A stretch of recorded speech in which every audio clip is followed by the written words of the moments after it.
very academics. The students who have studied in this institution are in high positions in their life. Today, for this academic year, the farewell has been arrived and we are celebrating the farewell. Now, it's the time for welcome gathering, so I call upon Kushi for welcome speech. It's hard for all of us. Today we are gathered here to celebrate the campus life of outgoing batch 2022-23. Thank you to each and every one of you for being here with us today. We are very pleased to be able to welcome those of that have been with us for a long time. Firstly, I welcome Mr. Gokulnath PV, the chairman of Pragathi Study Center, to this occasion. Welcome you, sir. And also welcome Mrs. Hemalata Gokulnath, principal of Pragathi Study Center, to this occasion. Welcome you, ma'am.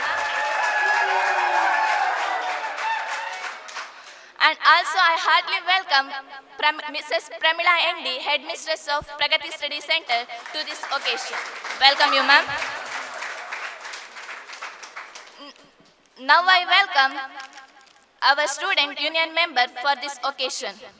And firstly, our college president, Rohan Ramesh, to this occasion. Welcome you, Rohan. And also I welcome our college vice president, Safran, to this occasion.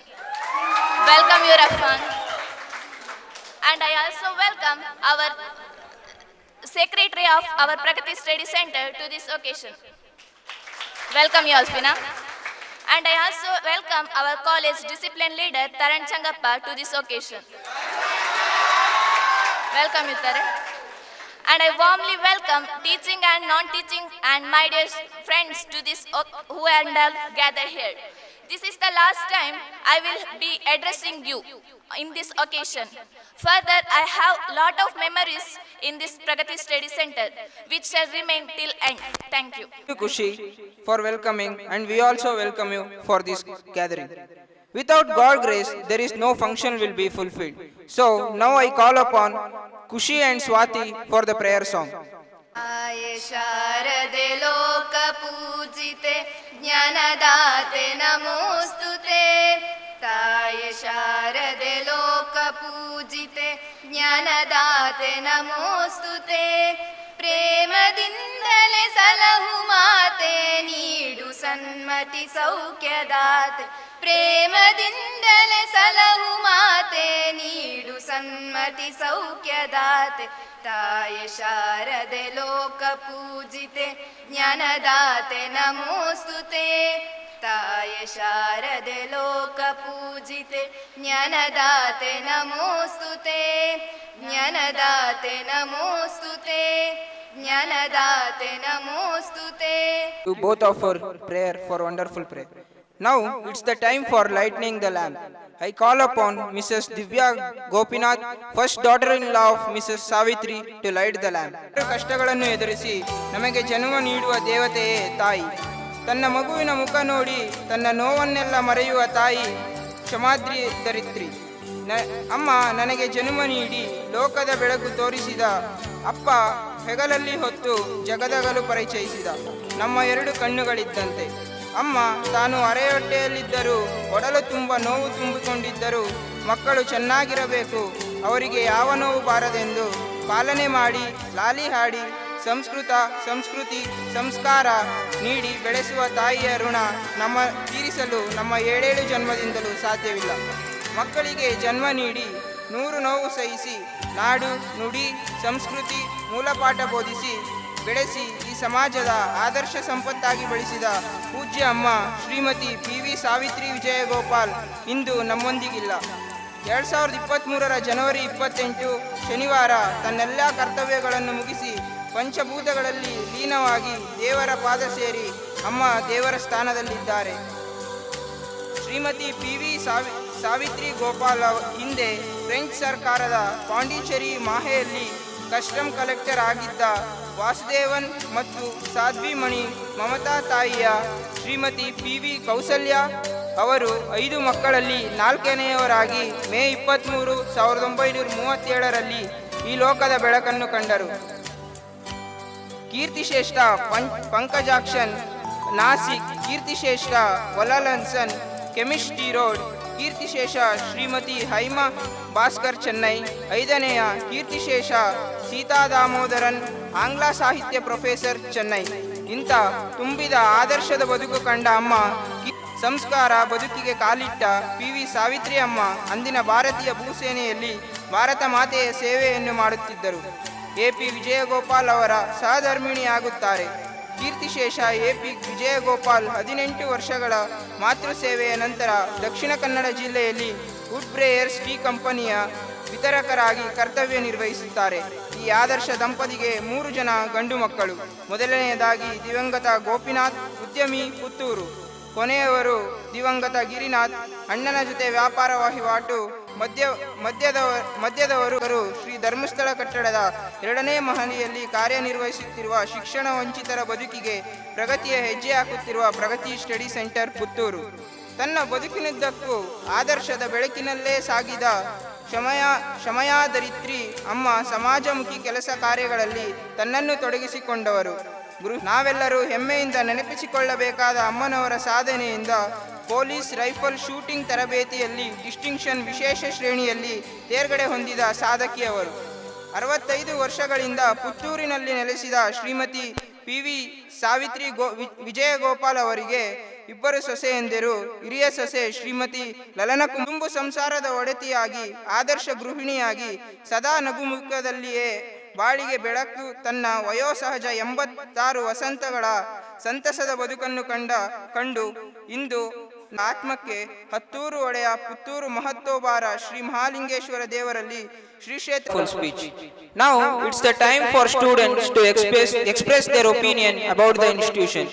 Firstly, I call upon Sheba of 10th standard to come on the dais. Morning everyone.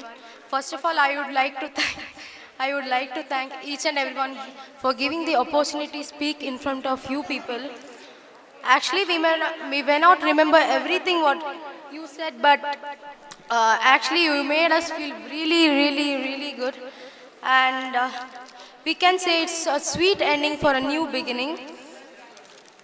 I actually have both a teacher to thank and who I admire.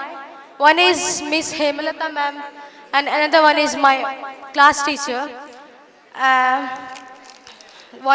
Hemalata ma'am always, she is a loud voice with a sweet words, we can say, and Hemalata ma'am, Pramila ma'am, who is always inspire us to study or to give some thoughts about life. Thank you ma'am, thank you everyone. On Chandana of 2nd PUC for her opinion. Myself Chandana from Alvas. I welcome one and all present here who are gathered on the dais and off the dais. I like to thank Gokulnath sir and Hemlata ma'am for admitting me over here and giving me a second chance opportunity towards my goal. And I like to thank my teachers for guiding me and helping me in studies, and I like to thank Kalavati ma'am to taking care of me in every situation. Thank you. On Vaneshri of 2nd PUC Commerce to come on dais. ಇವತ್ತು ನಮ್ಮ ಬೀಳ್ಕೊಡುಗೆ ಸಮಾರಂಭವನ್ನು ಹಮ್ಮಿಕೊಂಡಿದ್ದಾರೆ. ನಾನು ಈ ಬೀಳ್ಕೊಡುಗೆ ಸಮಾರಂಭದಲ್ಲಿ ಒಂದೆರಡು ಅನಿಸಿಕೆಗಳನ್ನು ಹೇಳಲು ಇಚ್ಛಿಸುತ್ತಿದ್ದೇನೆ. ನಾನು ಈ ಪ್ರಗತಿ ಸ್ಟಡಿ ಸೆಂಟರ್ಗೆ ಬಂದು 7 ತಿಂಗಳುಗಳು ಕಳೆಯಿತು, ಆದರೆ ದಿನ ಹೋದದ್ದೇ ಗೊತ್ತಾಗಲಿಲ್ಲ. ಮೊನ್ನೆ ಬಂದದಷ್ಟೇ ಎಂದು ಅನಿಸುತ್ತದೆ. ಇಲ್ಲಿಯ ಎಲ್ಲ ಪೋಷಕರು ನಮ್ಮನ್ನು ಶಿಕ್ಷಕರಂತೆ ನೋಡಿಕೊಂಡಿದ್ದಾರೆ. ಎಲ್ಲರೂ ಪ್ರೋತ್ಸಾಹ ನೀಡಿದ್ದಾರೆ. ಇಲ್ಲಿ ಬಂದು ದೊಡ್ಡ ದೊಡ್ಡ ಪ್ರೋಗ್ರಾಮ್ಸ್ಗಳಲ್ಲೆಲ್ಲ ಭಾಗವಹಿಸಿದ್ದೇವೆ. ನಮಸ್ಕಾರ, ನಾನು ನಿಮ್ಮ ಪ್ರೀತಿಯ ರೇಷ್ಮಾ. ಇಂದು ನಾವು ಬೀಳ್ಕೊಡುಗೆ ಸಮಾರಂಭವನ್ನು ಹಮ್ಮಿಕೊಂಡಿದ್ದೇವೆ. ಈ ಸಂದರ್ಭದಲ್ಲಿ ನಾನು ಒಂದೆರಡು ನನ್ನ ಅನಿಸಿಕೆಗಳನ್ನು ಹೇಳಲು ಇಚ್ಛಿಸುತ್ತಿದ್ದೇನೆ. ಇಲ್ಲಿ ತುಂಬ ಪ್ರೋಗ್ರಾಮ್ಸ್ ಮಾಡಿದ್ದಾರೆ, ತುಂಬ ಚೆನ್ನಾಗಿತ್ತು. ಹೆಚ್ಚಾಗಿ ಹೇಳಬೇಕೆಂದರೆ ಇಲ್ಲಿರುವ ಶಿಕ್ಷಕರು ತುಂಬ ಪ್ರೋತ್ಸಾಹ ಕೊಟ್ಟಿದ್ದಾರೆ. ಇಲ್ಲಿರುವ ಶಿಕ್ಷಕರು ನಾನು ತಪ್ಪು ಮಾಡಿದಾಗ ನನ್ನ ತಪ್ಪನ್ನು ತಿದ್ದಿ ಹೇಳಿದ್ದಾರೆ. ಸ್ಟಡಿ ಸೆಂಟರ್ ನನ್ನ ಬದುಕಿಗೆ ಒಂದು ಅರ್ಥ ನೀಡಿದೆ. ನನಗೆ ಸ್ಟಡಿ ಸೆಂಟರ್ ಅಂತ ಫೀಲ್ ಆಗಲಿಲ್ಲ, ಯಾಕೆಂದರೆ ಒಂದು ಕಾಲೇಜ್ ಥರ ರೀತಿಯ ಫೀಲ್ ಆಗಿದೆ. ಯಾಕೆಂದರೆ ಈ ಕಾಲೇಜಿನಲ್ಲಿ ಸಿಗುವಂಥ ಎಲ್ಲ ರೀತಿಯ ಪ್ರೋಗ್ರಾಮ್ಸ್ ಇಲ್ಲಿ ನಮಗೆ ದೊರಕಿದೆ. ಯಾವ ಸ್ಟಡಿ ಸೆಂಟರ್ ಈ ರೀತಿ ಮಾಡಲು ಸಾಧ್ಯವಿಲ್ಲ, ಆದರೆ ಈ ಸಂಸ್ಥೆಯಲ್ಲಿ ಸಾಧ್ಯವಾಗಿದೆ. ಪ್ರಗತಿ ಸ್ಟಡಿ ಸೆಂಟರ್ ನನಗೊಂದು ಲೈಫ್ ನೀಡಿದೆ. ಯಾವ ಕಾರಣಕ್ಕೂ ಈ ಮರೆಯಲು ಸಾಧ್ಯವಿಲ್ಲ. ಇಲ್ಲಿಯ ಶಿಕ್ಷಕರು ನಮ್ಮನ್ನು ವಿದ್ಯಾರ್ಥಿಗಳನ್ನು ಕಾಣಿದ ಅವರ ಮಕ್ಕಳಂತೆ ಕಾಣಿದ್ದಾರೆ. ಈ ಸಂಸ್ಥೆಗೆ ಬಂದ ಮೇಲೆ ಸಿಹಿ ಕಹಿ ನೆನಪುಗಳು ಎರಡೂ ಇವೆ. ಹಾಗೆ ಇಲ್ಲಿರುವ ಗೆಳತಿಯ ಕನಸು ನನಸಾಗಲಿ. ಎಕ್ಸಾಮ್ಗೆ all the best. Thank you for your opinion. Now I call upon Navyashri of 2nd PUC NIUS to come on dais. ಆಗಿರುವ ಗೌರವಾನ್ವಿತ ಪ್ರಾಂಶುಪಾಲರೇ, ಶಿಕ್ಷಕರೇ ಮತ್ತು ನನ್ನ ಸ್ನೇಹಿತ ಬಳಗದವರೇ, ನಿಮಗೆಲ್ಲರಿಗೂ ಶುಭ ಮುಂಜಾನೆಯ ಶುಭ ನಮನಗಳು. ಈ ಬೀಳ್ಕೊಡುಗೆಯ ಸಮಾರಂಭದಲ್ಲಿ ನಿಮ್ಮೆಲ್ಲರ ಸನ್ಮುಖದಲ್ಲಿ ನನ್ನ ವರ್ಗದ ಪರವಾಗಿ ಮಾತನಾಡಲು ಬಯಸುತ್ತೇನೆ. ಇಂದು ನಮ್ಮ ಬೀಳ್ಕೊಡುಗೆ ಸಮಾರಂಭ. ಈ ಕಾಲೇಜಿನ ವಿದ್ಯಾರ್ಥಿಗಳಾಗಿ ನಮ್ಮ ಕೊನೆಯ ದಿನ. ನಾವು ಪ್ರವೇಶ ಪಡೆದ ಸಮಯದಿಂದ ಕಾಲೇಜಿನಲ್ಲಿ ನಾವು ಬಹಳಷ್ಟು ಆನಂದಿಸಿದ್ದೇವೆ. ನಾವು ನಮ್ಮ 2nd PUCಯಲ್ಲಿ ಖಂಡಿತ ಪ್ರಪ್ರಥಮ ಶ್ರೇಣಿಯಲ್ಲಿ ಉತ್ತೀರ್ಣರಾಗುತ್ತೇವೆ ಎಂದು ನಾನು ಆಶಿಸುತ್ತೇನೆ. ನಮ್ಮ ಕಾಲೇಜಿಗೆ ಬಂದಾಗ ಅದು ನಿನ್ನೆ ಮೊನ್ನೆ ಬಂದಿದ್ದೇವೆ ಎನ್ನಿಸುತ್ತದೆ ಮತ್ತು ಅಗಲಿಕೆಯ ಸಮಯ ಬಹಳ ಬೇಗ ಬಂದಿತು. ನಮ್ಮ ಕಾಲೇಜಿನ ವಾತಾವರಣವು ತುಂಬ ಪ್ರೋತ್ಸಾಹದಾಯಕವಾಗಿದೆ. ನನಗೆ ನನ್ನ ಕಾಲೇಜು ಎಂದರೆ ತುಂಬ ಹೆಮ್ಮೆ ಇದೆ. ನಾನು ಇಲ್ಲಿಗೆ ಬರುವಾಗ ತುಂಬ ಭಯದಿಂದ ಬಂದೆ. ಇಲ್ಲಿನ ಶಿಕ್ಷಕರ ಪ್ರೋತ್ಸಾಹದಾಯಕವಾದ ಮಾತುಗಳು ನನಗೆ ತುಂಬ ಮಾರ್ಗದರ್ಶಕವಾಯಿತು.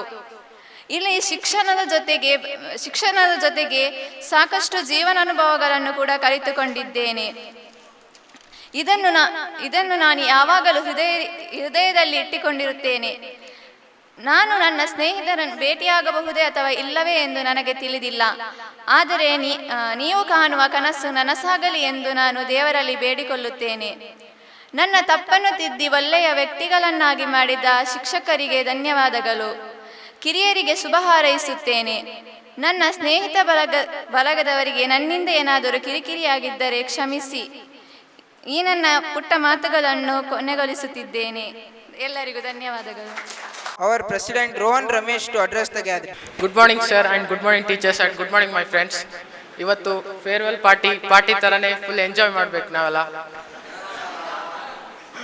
ಆಮೇಲೆ ನನ್ನೊಂದು ಸಣ್ಣ ಟ್ರೈಲರ್ ಇದೆ, ಅದನ್ನ ಹೇಳ್ತೀನಿ ನಿಮಗೆ.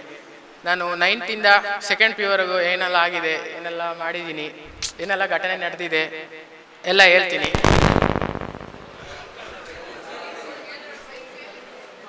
9th ಸ್ಟ್ಯಾಂಡರ್ಡ್ಲಿ ಫೇಲ್ ಆಗಿ 10th ನನಗೆ ಏನು ತೋಚಲಿಲ್ಲ. ಆದರೂ ಪ್ರಗತಿ ಅಂತ ಗೊತ್ತಿರಲಿಲ್ಲ. ಆಮೇಲೆ ನಮ್ಮಮ್ಮ ಹೇಳಿದ್ರು ಪ್ರಗತಿ ಅಂತ ಇದೆ, ಅಮ್ಮನ ಫ್ರೆಂಡ್ ಇಲ್ಲ ಮಕ್ಕಳು ಇಲ್ಲಿ ಓದಿದ್ರು, ಹಂಗೆ ಪ್ರಗತಿ ಇದೆ ಅಂತ ಹೇಳಿದ್ರು. ಆಯಿತು ಸರಿ ಸೇರೋಣ ಅಂತ ಬಂದ್ವಿ. ಬರುವಾಗ ಗೋಕುಲ್ ಸರ್, ಹೇಮಲತಾ ಮೇಡಮ್ ಇದ್ದರು. ತುಂಬ ಖುಷಿ ಆಯಿತು. ಅವರು ಹೇಳೋ ಹಾಸ್ಟೆಲೆಲ್ಲ ನೋಡಿದ್ವಿ, ತುಂಬ ಖುಷಿ ಆಯಿತು. ಆಮೇಲೆ 9th 10th ಇಲ್ಲೇ ಓದಿದೆ, NOC ತಗೊಂಡಿದ್ದೆ. ಆಮೇಲೆ ಚೆನ್ನಾಗಿ ಓದಿದೆ. ಏನೋ ಕಾರಣದಿಂದ ಕೊರೋನಾ ಬಂತು, ಕೊರೋನಾ ಪಾಸ್ ಆದೆ. ಆಮೇಲೆ ಫಸ್ಟ್ PU ಓದೆ. ಫಸ್ಟ್ PU ಅಲ್ಲಿ ಮಡಿಕೇರಿ ಸೇರಿದೆ. ಮಡಿಕೇರಿಯಲ್ಲಿ ಬರೀ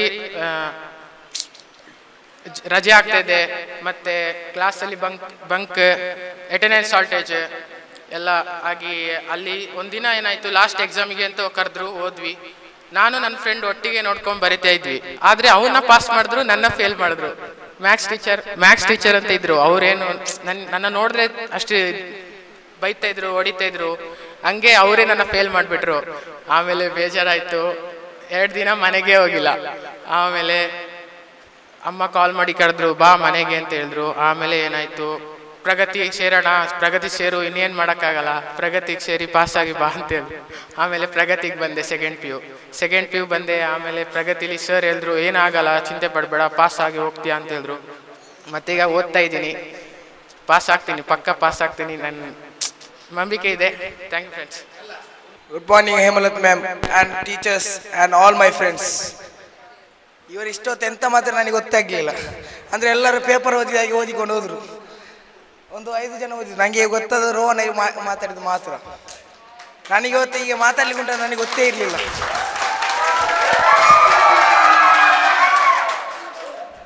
ಇಲ್ಲಿ ಈಗ ಮಾತಾಡ್ಲಿಕ್ಕೆ ಉಂಟು ನನಗೆ ಗೊತ್ತೇ ಇರಲಿಲ್ಲ. ಎಂತ ಹೇಳಿದೆ ನನಗೆ ಗೊತ್ತಿಲ್ಲ.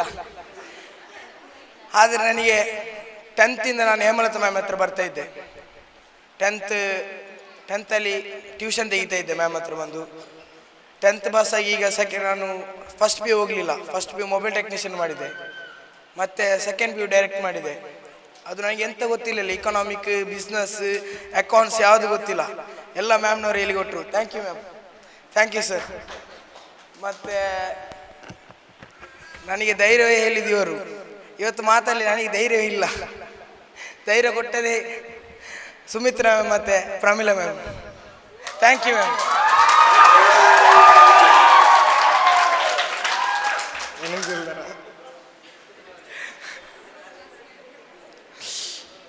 Okay, thank you.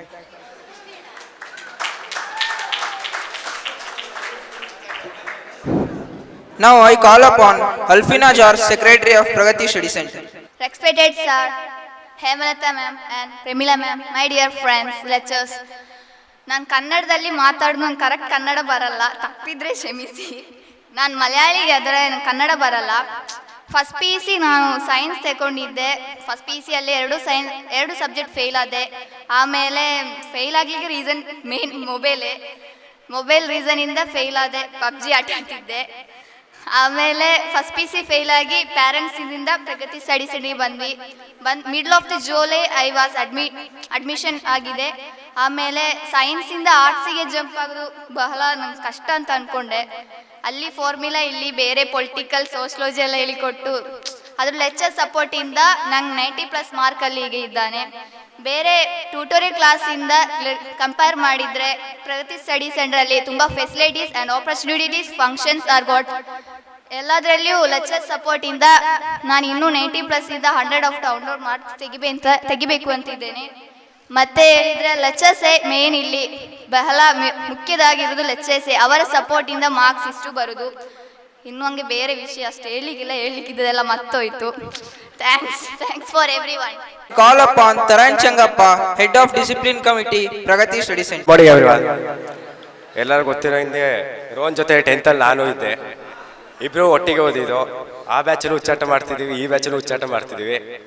ನಮ್ಮ ಗ್ಯಾಂಗ್ ಜೊತೆ ಇನ್ನೂ ಸ್ವಲ್ಪ ಜನರು ಸೇರಿದ್ದಾರೆ. ಆ ವರ್ಷದಲ್ಲಿಯೂ ಇದ್ವಿ, ಈ ವರ್ಷದಲ್ಲೂ ಇದ್ವಿ. ಮಡಿಕೇರಿ ಗ್ಯಾಂಗ್ಸ್ ಅಂತ ಗೋಗ ಸರಿಗೆ ಗೊತ್ತುಂಟು, ಹೇಮಲತಾ ಮ್ಯಾಮಿಗೆ ಗೊತ್ತುಂಟು. 10th ಅಲ್ಲಿ ಒಟ್ಟಿಗೆ ಓದಿ, ಕೊರೋನಾ ಬಂತು, ಒಟ್ಟಿಗೆ ಪಾಸ್ ಆದ್ವಿ. ಪುನಃ ನನಗೆ ಕಾಲ್ ಮಾಡಿ ಪುನಃ ಬಾ ಅಂತ ಹೇಳ್ದೆ. ಈ ಸತಿ ಪುನಃ ಬಂದಿದ್ದೀನಿ. ಫಸ್ಟ್ ಪಿ ಯು ಸಿಲಿ ಬಂಕ್ ಮಾಡಿ ಎಲ್ಲ ಉಚ್ಚಾಟ ಮಾಡಿ ಪುನಃ ಇಲ್ಲಿಗೆ ಬಂದ್ವಿ.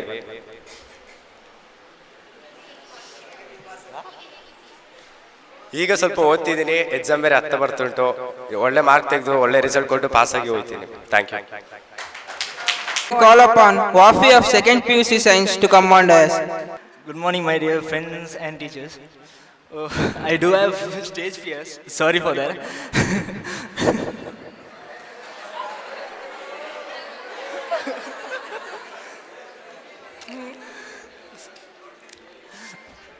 As you know, my name is Wafi Abdul Hamid, studying in St. Aloysius.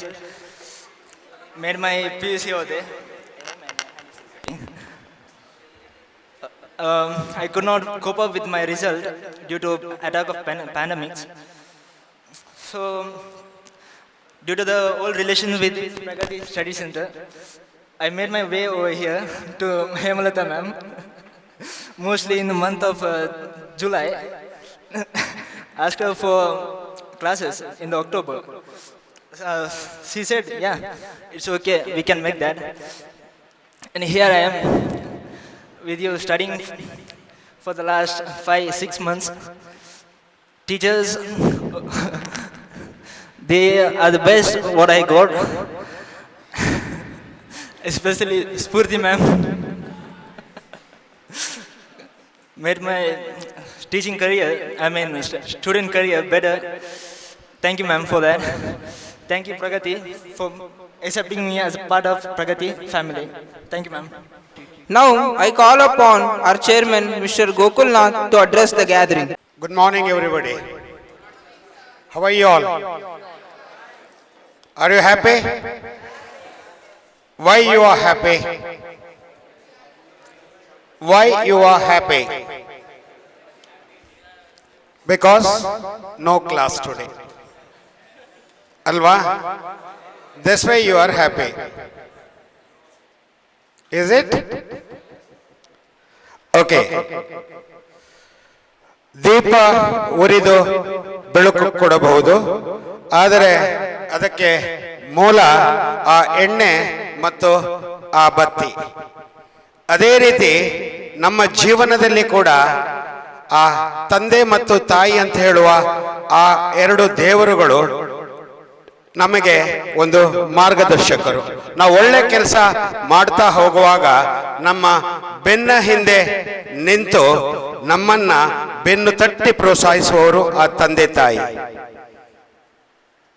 ಕಲಿಕೆಯಲ್ಲಿ ಆಸಕ್ತಿ, ದೇವರಲ್ಲಿ ಭಕ್ತಿ, ಬದುಕಲ್ಲಿ ಶಕ್ತಿ ತುಂಬಿದಂತಹ ಆ ನನ್ನ ಪೂಜ್ಯ ತಂದೆ ಮತ್ತು ತಾಯಿಯ ಪಾದಗಳಿಗೆ ನಮಿಸುತ್ತಾ ಈ ಪ್ರಗತಿ ವಿದ್ಯಾಸಂಸ್ಥೆಯ ಈ ಒಂದು ಫೇರ್ವೆಲ್ ಕಾರ್ಯಕ್ರಮ 2023 ಈ ವೇದಿಕೆಯಲ್ಲಿ ಆಸೀನರಾಗಿರ್ತಕ್ಕಂತಹ ಪ್ರಾಂಶುಪಾಲರೇ, ಪ್ರಾಂಶುಪಾಲರೇ ಹಾಗೂ ಎಲ್ಲ ವಿದ್ಯಾರ್ಥಿ ಸಂಘದ ಪದಾಧಿಕಾರಿಗಳೇ, ಇಲ್ಲಿ ಈ ಒಂದು ವಿನೂತನ ಕಾರ್ಯಕ್ರಮ ನೀವು ಹಮ್ಮಿಕೊಂಡಿದ್ದೀರಾ.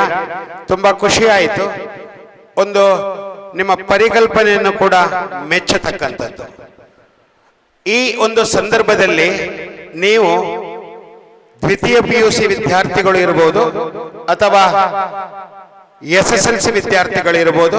ಅದರಲ್ಲಿ ಪ್ರತ್ಯೇಕವಾಗಿ ನಮ್ಮಲ್ಲಿ ಮಾತ್ರ ಈ ಅವಳಿ ಜಿಲ್ಲೆಗಳಲ್ಲಿ ನಮ್ಮಲ್ಲಿ ಮಾತ್ರ ಇರತಕ್ಕಂತಹ ಕೇಂದ್ರ ಸರ್ಕಾರದ ಮಾನವ ಸಂಪನ್ಮೂಲ ಪ್ರಾಧಿಕಾರದ ಅಂಡರಲ್ಲಿ ಬರುವಂತಹ NIOS ಅಂದ್ರೆ NIOS ಈ ಒಂದು ವಿದ್ಯಾರ್ಥಿಗಳು ಕೂಡ ಈ ಸಂದರ್ಭದಲ್ಲಿ ನನ್ನ ಎರಡು ಮಾತುಗಳನ್ನ ನೀವು ಕೇಳಬೇಕು ಅಂತ ಹೇಳಿ ನಿಮ್ಮಲ್ಲಿ ಕೇಳಿಕೊಳ್ತಾ ಇದ್ದೇನೆ. ಫಸ್ಟ್ ನಾನು ನಿಮ್ಮಲ್ಲಿ ಹೇಳೋದು ಏನಂತ ಹೇಳಿದ್ರೆ, ಒಂದು ವಿದ್ಯಾಸಂಸ್ಥೆಯ ಬೆಳವಣಿಗೆ ಹೇಗೆ ಇರುತ್ತೆ ಅಂತ ಹೇಳಿ ಈ 15 ವರ್ಷಗಳಲ್ಲಿ ನಾನು ಹಾಗೂ ಮೇಡಮ್ ಇರ್ಬೋದು ಅಥವಾ ನಮ್ಮ ಉಪನ್ಯಾಸಕ ವೃಂದದವರು ಕಂಡುಕೊಂಡು ಬರ್ತಾ ಇದ್ದೇವೆ.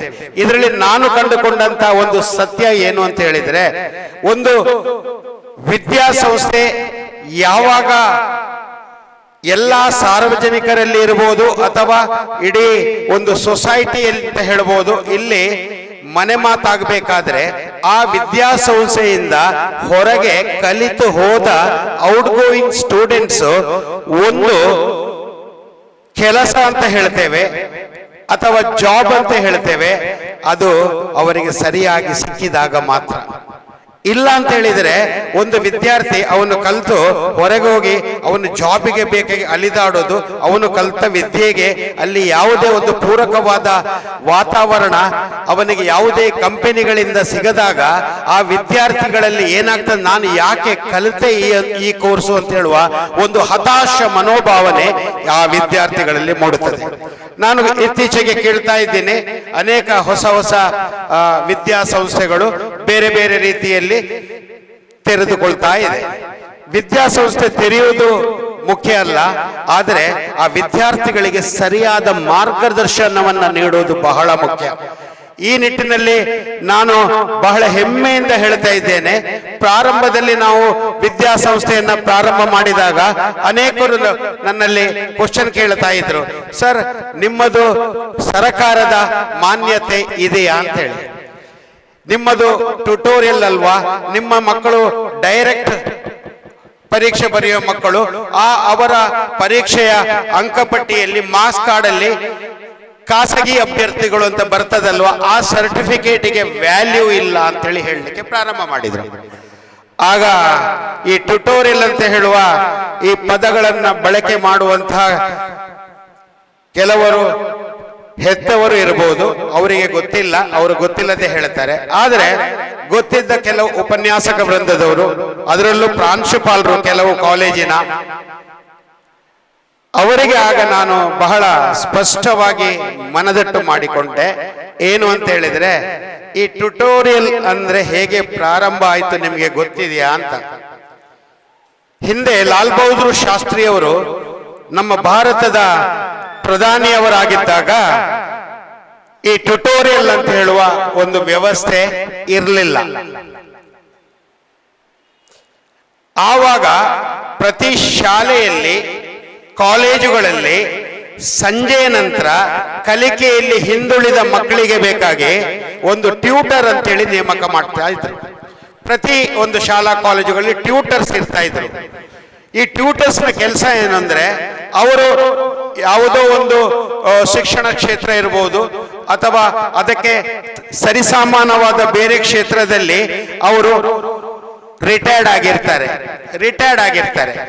ಆ ರಿಟೈರ್ಡ್ ಆದವರಿಗೆ ಇಲ್ಲಿ ಒಂದು ಹುದ್ದೆಯನ್ನ ಕೊಟ್ಟಿರ್ತಾರೆ. ಸಂಜೆ ನಂತರ 1 ಗಂಟೆ 1.5 ಗಂಟೆ ಅವರು ಈ ಕಲಿಕೆಯಲ್ಲಿ ಹಿಂದೆ ಬಿದ್ದ ಮಕ್ಕಳಿಗೆ ಕಲಿಸುವಂತ ವಿಚಾರ. ಅವರಿಗೆ ಒಂದು ನಾಮಿನಲ್, ಅವರಿಗೆ ಸ್ಟೈಪೆಂಡ್ ಅಂತ ರೂಪದಲ್ಲಿ ಕೊಡ್ತಾ ಇದೆ. ಆದ್ರೆ ತದನಂತರ ಈ ಒಂದು ವ್ಯವಸ್ಥೆಯನ್ನ ನಿಲ್ಲಿಸುವಾಗ ಈ ಎಲ್ಲ ಒಂದು ಟ್ಯೂಟರ್ಸ್ಗೆ ಒಂದು ವ್ಯವಸ್ಥೆಯನ್ನ ಮಾಡಿಕೊಟ್ಟು ನಿಲ್ಲಿಸಿದ್ರು. ಅವರಿಗೆ ಒಂದು ಟ್ಯುಟೋರಿಯಲ್ ಅನ್ನ ಓಪನ್ ಮಾಡುವ ವ್ಯವಸ್ಥೆ. ಇದೇ ರೀತಿ ಅನುತ್ತೀರ್ಣಗೊಂಡ ಮಕ್ಕಳಿಗೆ ಒಂದು ವ್ಯವಸ್ಥೆ. ಈಗ ನೀವೆಲ್ಲ ಇದ್ದೀರಿ. ಆವಾಗ ಎಲ್ಲ ಹಾಲ್ ಟಿಕೆಟ್ ಕೂಡ ಇಲ್ಲಿಗೆ ಬರ್ತಾ ಇತ್ತು, ಅಂದ್ರೆ ಟ್ಯುಟೋರಿಯಲ್ಗಳಿಗೆ ಬರ್ತಾ ಇತ್ತು. ಅದ ನಂತರ ಆ ವ್ಯವಸ್ಥೆಯನ್ನು ಕೂಡ ನಿಲ್ಲಿಸಿದ್ರು. ಇವಾಗ ಒಂದು 15 ವರ್ಷಗಳ ಹಿಂದಿನಿಂದ ಎಲ್ಲ ವ್ಯವಸ್ಥೆಗಳು ಯಾವ ರೀತಿ ಅಂತ ಹೇಳಿ ಬಹಳ ಕಟ್ಟುನಿಟ್ಟಾಗಿ ಆಯಾ ತಾಲೂಕಿನ ಅಥವಾ ಆಯಾ ಗ್ರಾಮದ ಸರಕಾರಿ ಜೂನಿಯರ್ ಕಾಲೇಜುಗಳು ಅಥವಾ ಸರಕಾರಿ ಹೈಸ್ಕೂಲುಗಳಲ್ಲಿ ಮಾತ್ರ ವಿದ್ಯಾರ್ಥಿಗಳು ಪರೀಕ್ಷಾ ಶುಲ್ಕವನ್ನ ಕಟ್ಟಬೇಕು ಮತ್ತು ರಿಜಿಸ್ಟ್ರೇಷನ್ ಅನ್ನ ಮಾಡಿಕೊಳ್ಬೇಕು. ಇದು ನಿಮಗೆಲ್ಲ ಸ್ಪಷ್ಟವಾಗಿ ಗೊತ್ತಿದೆ. ಆ ನಿಟ್ಟಿನಲ್ಲಿ ನಾನು ಈ ಸರ್ಟಿಫಿಕೇಟಿಗೆ ಬೆಲೆ ಇದೆಯಾ, ವ್ಯಾಲ್ಯೂ ಇದೆಯಾ ಅಂತ ಕೇಳುವಾಗ ನಾನು ಪ್ರಾಂಶುಪಾಲರಲ್ಲಿ ಹೇಳಿದೆ, ಸರ್, ಈ ಖಾಸಗಿ ಅಭ್ಯರ್ಥಿಗಳು ಅಂತ ನೀವು ಕರಿತಾ ಇದ್ದೀರಲ್ವಾ, ಈ ಖಾಸಗಿ ಅಭ್ಯರ್ಥಿಗಳು ಎಲ್ಲಿ ಇವರು ಫೀಸ್ ಅನ್ನ ಕಟ್ಟೋದು, ಶುಲ್ಕ ಕಟ್ಟೋದು ಎಲ್ಲಿ ಅಂತ ಕೇಳಿದೆ. ಅದು ನಮ್ಮ ಸರಕಾರಿ ಜೂನಿಯರ್ ಕಾಲೇಜಲ್ಲೇ ಕಟ್ಟೋದು. ಸರಿ, ಅವರು ಯಾವ ಪರೀಕ್ಷೆ ಬರೀತಾ ಇದ್ದಾರೆ? ಪ್ರಗತಿ ಸ್ಟಡಿ ಸೆಂಟರ್ ಅಥವಾ ನಮ್ಮ ಹಾಗೆ ಇಡೀ ಕರ್ನಾಟಕ ರಾಜ್ಯದಲ್ಲಿರುವ ಅನೇಕ ಸ್ಟಡಿ ಸೆಂಟರ್ನವರ ಪರೀಕ್ಷೆಯನ್ನು ಬರೆಯುವುದಾ ಅಥವಾ ಪ್ರೈವೇಟ್ ಜೂನಿಯರ್ ಕಾಲೇಜ್ ಅಥವಾ ಪ್ರೈವೇಟ್ ಹೈಸ್ಕೂಲು ಅಥವಾ ಸರಕಾರಿ ಜೂನಿಯರ್ ಕಾಲೇಜ್ ಅಥವಾ ಸರಕಾರಿ ಹೈಸ್ಕೂಲು? ಈ ವಿದ್ಯಾರ್ಥಿಗಳೆಲ್ಲರೂ, ಲಕ್ಷಾಂತರ ವಿದ್ಯಾರ್ಥಿಗಳು ಬರೆಯುವ ಪರೀಕ್ಷೆಯನ್ನೇ ನಮ್ಮ ಮಕ್ಕಳು ಬರೆಯುವುದಾ ಅಂತ ಕೇಳಿದೆ. ಆಗ ಇಲ್ಲ ಸರ್, ಅವರು ಬರೆಯುವುದು ನಮ್ಮ ಪರೀಕ್ಷೆ. ಆಗ ಆ ವಿದ್ಯಾರ್ಥಿಗಳ ಸರ್ಟಿಫಿಕೇಟಿಗೆ ವ್ಯಾಲ್ಯೂ ಇದೆಯಾ ಅಂತ ಕೇಳೋದು ಇದು ಅಪಹಾಸ್ಯ ಅಲ್ಲದೆ ಏನು ಅಂತ ಕೇಳಿದೆ. ಆಗ ಇದು ಸರಿ ಸರ್, ಈಗ ನಮಗೆ ಗೊತ್ತಾಯಿತು. ಆದ ಕಾರಣ ಇದನ್ನು ಬಹಳ ಸ್ಪಷ್ಟವಾಗಿ ನಾನು ಇಲ್ಲಿ ಯಾಕೆ ಉಲ್ಲೇಖ ಮಾಡ್ತಾ ಇದ್ದೇನೆ ಅಂತ ಹೇಳಿದರೆ, ಮಕ್ಕಳೇ, ಈ ಪ್ರಗತಿ ಸ್ಟಡಿ ಸೆಂಟರ್ ಇಂದ ಕಲಿತು ಹೋದವರು ಇವಾಗ ಭಾರತದ ಅನೇಕ ವಿಮಾನ ನಿಲ್ದಾಣಗಳಲ್ಲಿ ಕೂಡ ಇದ್ದಾರೆ, ಪೊಲೀಸ್ ಡಿಪಾರ್ಟ್ಮೆಂಟ್ ಅಲ್ಲಿ ಕೂಡ ಇದ್ದಾರೆ, ಅಲ್ಲದೆ ಇಂಡಿಯನ್ ಆರ್ಮಿಯಲ್ಲಿ ಇದ್ದಾರೆ, ಅಲ್ಲದೆ ಚಾರ್ಟರ್ಡ್ ಅಕೌಂಟೆಂಟ್ ಆಗಿದ್ದಾರೆ, ಅಲ್ಲದೆ IAS ತರಬೇತಿ ಶಿಬಿರದಲ್ಲಿ ಪ್ರಿಲಿಮಿನರಿ ಪಾಸ್ ಆಗಿ ಮೇನ್ಸ್ ಬರೀಲಿಕ್ಕೆ ಈಗ ರೆಡಿ ಆಗಿದ್ದಾರೆ. ಸ್ಫೂರ್ತಿ ಗೌಡ ಇರ್ಬೋದು, ಹಾಗೆ ಇನ್ನೆರಡು ವಿದ್ಯಾರ್ಥಿಗಳು, ಒಂದು ಶಾಂತನು ಅಂತ ಹೇಳುವ ವಿದ್ಯಾರ್ಥಿ, ಅಲ್ಲದೆ ಈಗ ಇದೇ ರೀತಿ ಒಂದು ಅಗ್ನಿವೀರ್ ಅಂತ ಹೇಳುವ ಒಂದು ಹುದ್ದೆಗೆ ಪ್ರಯತ್ನ ಪಡುತ್ತಾ ಪ್ರಥಮ ಪ್ರಯತ್ನದಲ್ಲಿ ಸೋತಿದ್ದಾನೆ. ಆದರೆ ದ್ವಿತೀಯ ಪ್ರಯತ್ನಕ್ಕೆ ರೆಡಿಯಾಗಿದ್ದೇನೆ. ಅವನು ಬೇರೆ ಎಲ್ಲೂ ಇಲ್ಲ, ಅವನನ್ನು ನಾನು ಕರೆದಿದ್ದೇನೆ. ಅವನು ನನ್ನ ಪಕ್ಕದಲ್ಲಿದ್ದಾನೆ, ನನ್ನ ಹಳೆ ವಿದ್ಯಾರ್ಥಿ, ಭವಿಷ್ಯ ಅಂತ ಹೇಳಿ. ಅವನು ಸ್ವಲ್ಪ ಹೊತ್ತಿನ ನಂತರ ನಿಮ್ಮನ್ನು ಹತ್ರ ಮಾತಾಡ್ತಾನೆ. ಆವಾಗ ನೀವು ಡಿಸೈಡ್ ಮಾಡಿ ಮಕ್ಕಳೇ, ಖಾಸಗಿ ಅಭ್ಯರ್ಥಿಗಳು ಇತರ ಅಭ್ಯರ್ಥಿಗಳು ಯಾವ ವ್ಯತ್ಯಾಸವೂ ಇಲ್ಲ, ನೋಡುವವರ ದೃಷ್ಟಿಕೋನದಲ್ಲಿ ಮಾತ್ರ ವ್ಯತ್ಯಾಸ ಇದೆ ಅಂತ ಹೇಳಲಿಕ್ಕೆ ನಾನು ಇಷ್ಟಪಡ್ತಾ ಇದ್ದೇನೆ ಮಕ್ಕಳೇ. ಇಲ್ಲಿ ಇವಾಗ ನಿಮಗೆ ಬಹಳ ಪ್ರಾಮುಖ್ಯವಾದ ಅಂಶ ಏನು ಅಂತ ಹೇಳಿದ್ರೆ, ಇಲ್ಲಿಂದ ನೀವು ಔಟ್ ಗೋಯಿಂಗ್ ಸ್ಟೂಡೆಂಟ್ಸ್ ಆಗಿ ಹೊರಗೆ ಹೋಗ್ತೀರಾ, ನಿಮ್ಮಲ್ಲಿ ಒಂದು ಗೊಂದಲ ಇರುತ್ತೆ, ಏನು after PUC or after SSLC next what other than usual courses. ಸರಿ ತಾನೆ? ಸಾಮಾನ್ಯ ಕೋರ್ಸ್ ಅಂತ ಹೇಳಿದರೆ ನೀವು ಆರ್ಟ್ಸ್ ವಿಭಾಗ ಅಥವಾ ಸೈನ್ಸ್ನವರು after writing their CET or NEET whatever it may be to the professional courses or science students can continue with their BSc. Very good scope is there. Other than all these, what else? This is very, very important for your future growth. Alva? So, ಈ ನಿಟ್ಟಲ್ಲಿ ನಾನು first ನಿಮ್ಮಲ್ಲಿ ಒಂದು question ಕೇಳಬೇಕು. Now, sorry for the interruption. 1 second. Now, after going home, after writing your examination, assume that your mother one day tells you while watching movie or maybe while hanging on your mobile, hey mister, you go and bring 1 liter milk. The milk is empty here, please bring. Hogo. For example, I will ask this question to this boy. Stand up. Yes, stand up. Now, ನಿನ್ನ ಹೆಸರು ರಕ್ಷಿತ್. ಈಗ ರಕ್ಷಿತ್ಗೆ ನನ್ನೊಂದು ಪ್ರಶ್ನೆ. ನಾಳೆ ನೀನು ಮನೆಗೆ ಹೋಗ್ತೀಯಾ? ಮನೆಗೆ ಹೋದಾಗ ಅಮ್ಮ ಹೇಳ್ತಾರೆ ಹಾಲು ಮುಗ್ದಿದೆ, ನೀನು ಹೋಗಿ 1 ಲೀಟರ್ ಹಾಲು ತಗೊಂಡು ಬಾ ಅಂತ. ಏನು ಹೇಳ್ತೀಯಾ? ಹೋಗೋದಿಲ್ಲ. ಯಾಕೆ? ಕಾಲು ನೋವು. ಹಾಲು ಬೇಡವಾ? ಅವನು ಸತ್ಯವಾಗಿ ಹೇಳಿದ್ದಾನೆ, ಅವನು ಹೋಗುದಿಲ್ಲ ಅಂತೆ, ಕಾಲು ನೋವು. ಕೂತ್ಕೋ. Give him a big hand. Give him a big hand. ಅವನು ಸತ್ಯ ಹೇಳಿದ್ದಾನೆ, ಅವನು ಅಮ್ಮ ಹೇಳಿದ್ರೆ ಹೋಗುದಿಲ್ಲ. ಅಪ್ಪ ಹೇಳಿದ್ರೆ ಸಾರಿ. ಈಗ ಆದರೆ ಯಾವ ರೀತಿ ಈ ಮೊಬೈಲ್ ಅನ್ನೋದು ಇವಾಗ ಪ್ರತಿ ಒಂದು ವ್ಯಕ್ತಿ ಹತ್ರನೂ ಇದೆಯೋ, ಅದೇ ರೀತಿ ನಿಮ್ಮ ಮನೆಯಲ್ಲಿ ಒಂದು ಹೊಸ ಅತಿಥಿ ಬರಲಿಕ್ಕೆ ಇದ್ದಾನೆ. ಮ್ಯಾಕ್ಸಿಮಮ್ 3 to 5 years ಅಲ್ಲಿ ಪ್ರತಿ ಮನೆಯಲ್ಲೂ ಒಬ್ಬ ಅತಿಥಿ ಬರ್ತಾನೆ. ಯಾರು ಆ ಅತಿಥಿ ಹೇಳ್ಬೋದಾ? ಒಬ್ಬ ಅತಿಥಿ ಬರ್ತಾನೆ, ಅವನು ಶ್ರೀಮಂತರ ಮನೆಯಲ್ಲೂ ಇರ್ತಾನೆ, ಬಡವರ ಮನೆಯಲ್ಲೂ ಇರ್ತಾನೆ. ಯಾವ ರೀತಿ ಈಗ ಮೊಬೈಲ್ ಇದೆಯೋ ಅದೇ ರೀತಿ ಅವನ ಪ್ರತಿಯೊಬ್ಬರ ಮನೆಯಲ್ಲಿ ಇರ್ತಾನೆ. ಅವನು ಯಾರು ಅಂತ ಹೇಳಿದ್ರೆ nothing but robots. So this is the guidelines ಮಕ್ಕಳೇ.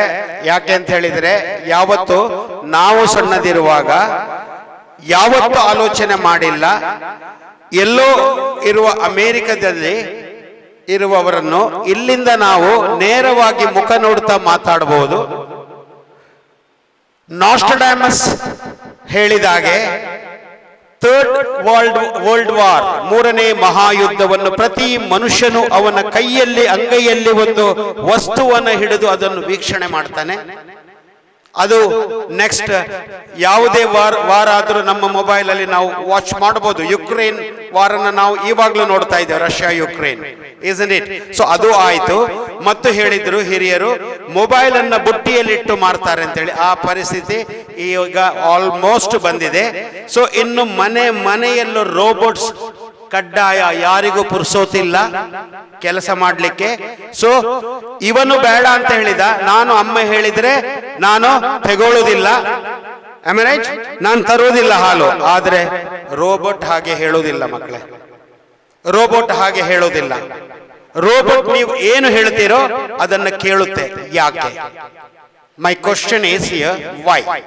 This is in related to your future education. ನಿಮ್ಮ ಮುಂದಿನ ವಿದ್ಯಾಭ್ಯಾಸ ಯಾವ ರೀತಿ ಹೋಗಬೇಕು, ಹೇಗೆ ಹೋಗಬೇಕು, ಅದಕ್ಕೆ ಕಾರಣ ಏನು, ಇದನ್ನೇ ನಾನು ನಿಮಗೆ ಹೇಳ್ತಾ ಇರೋದು. Why robot will listen everything.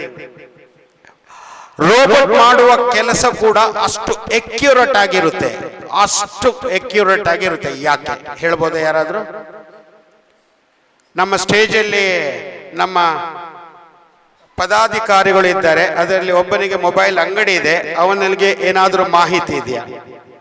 ಯಾಕೆ ರೋಬೋಟ್ ನಿಖರವಾಗಿ ಕೆಲಸ ಮಾಡ್ತದೆ?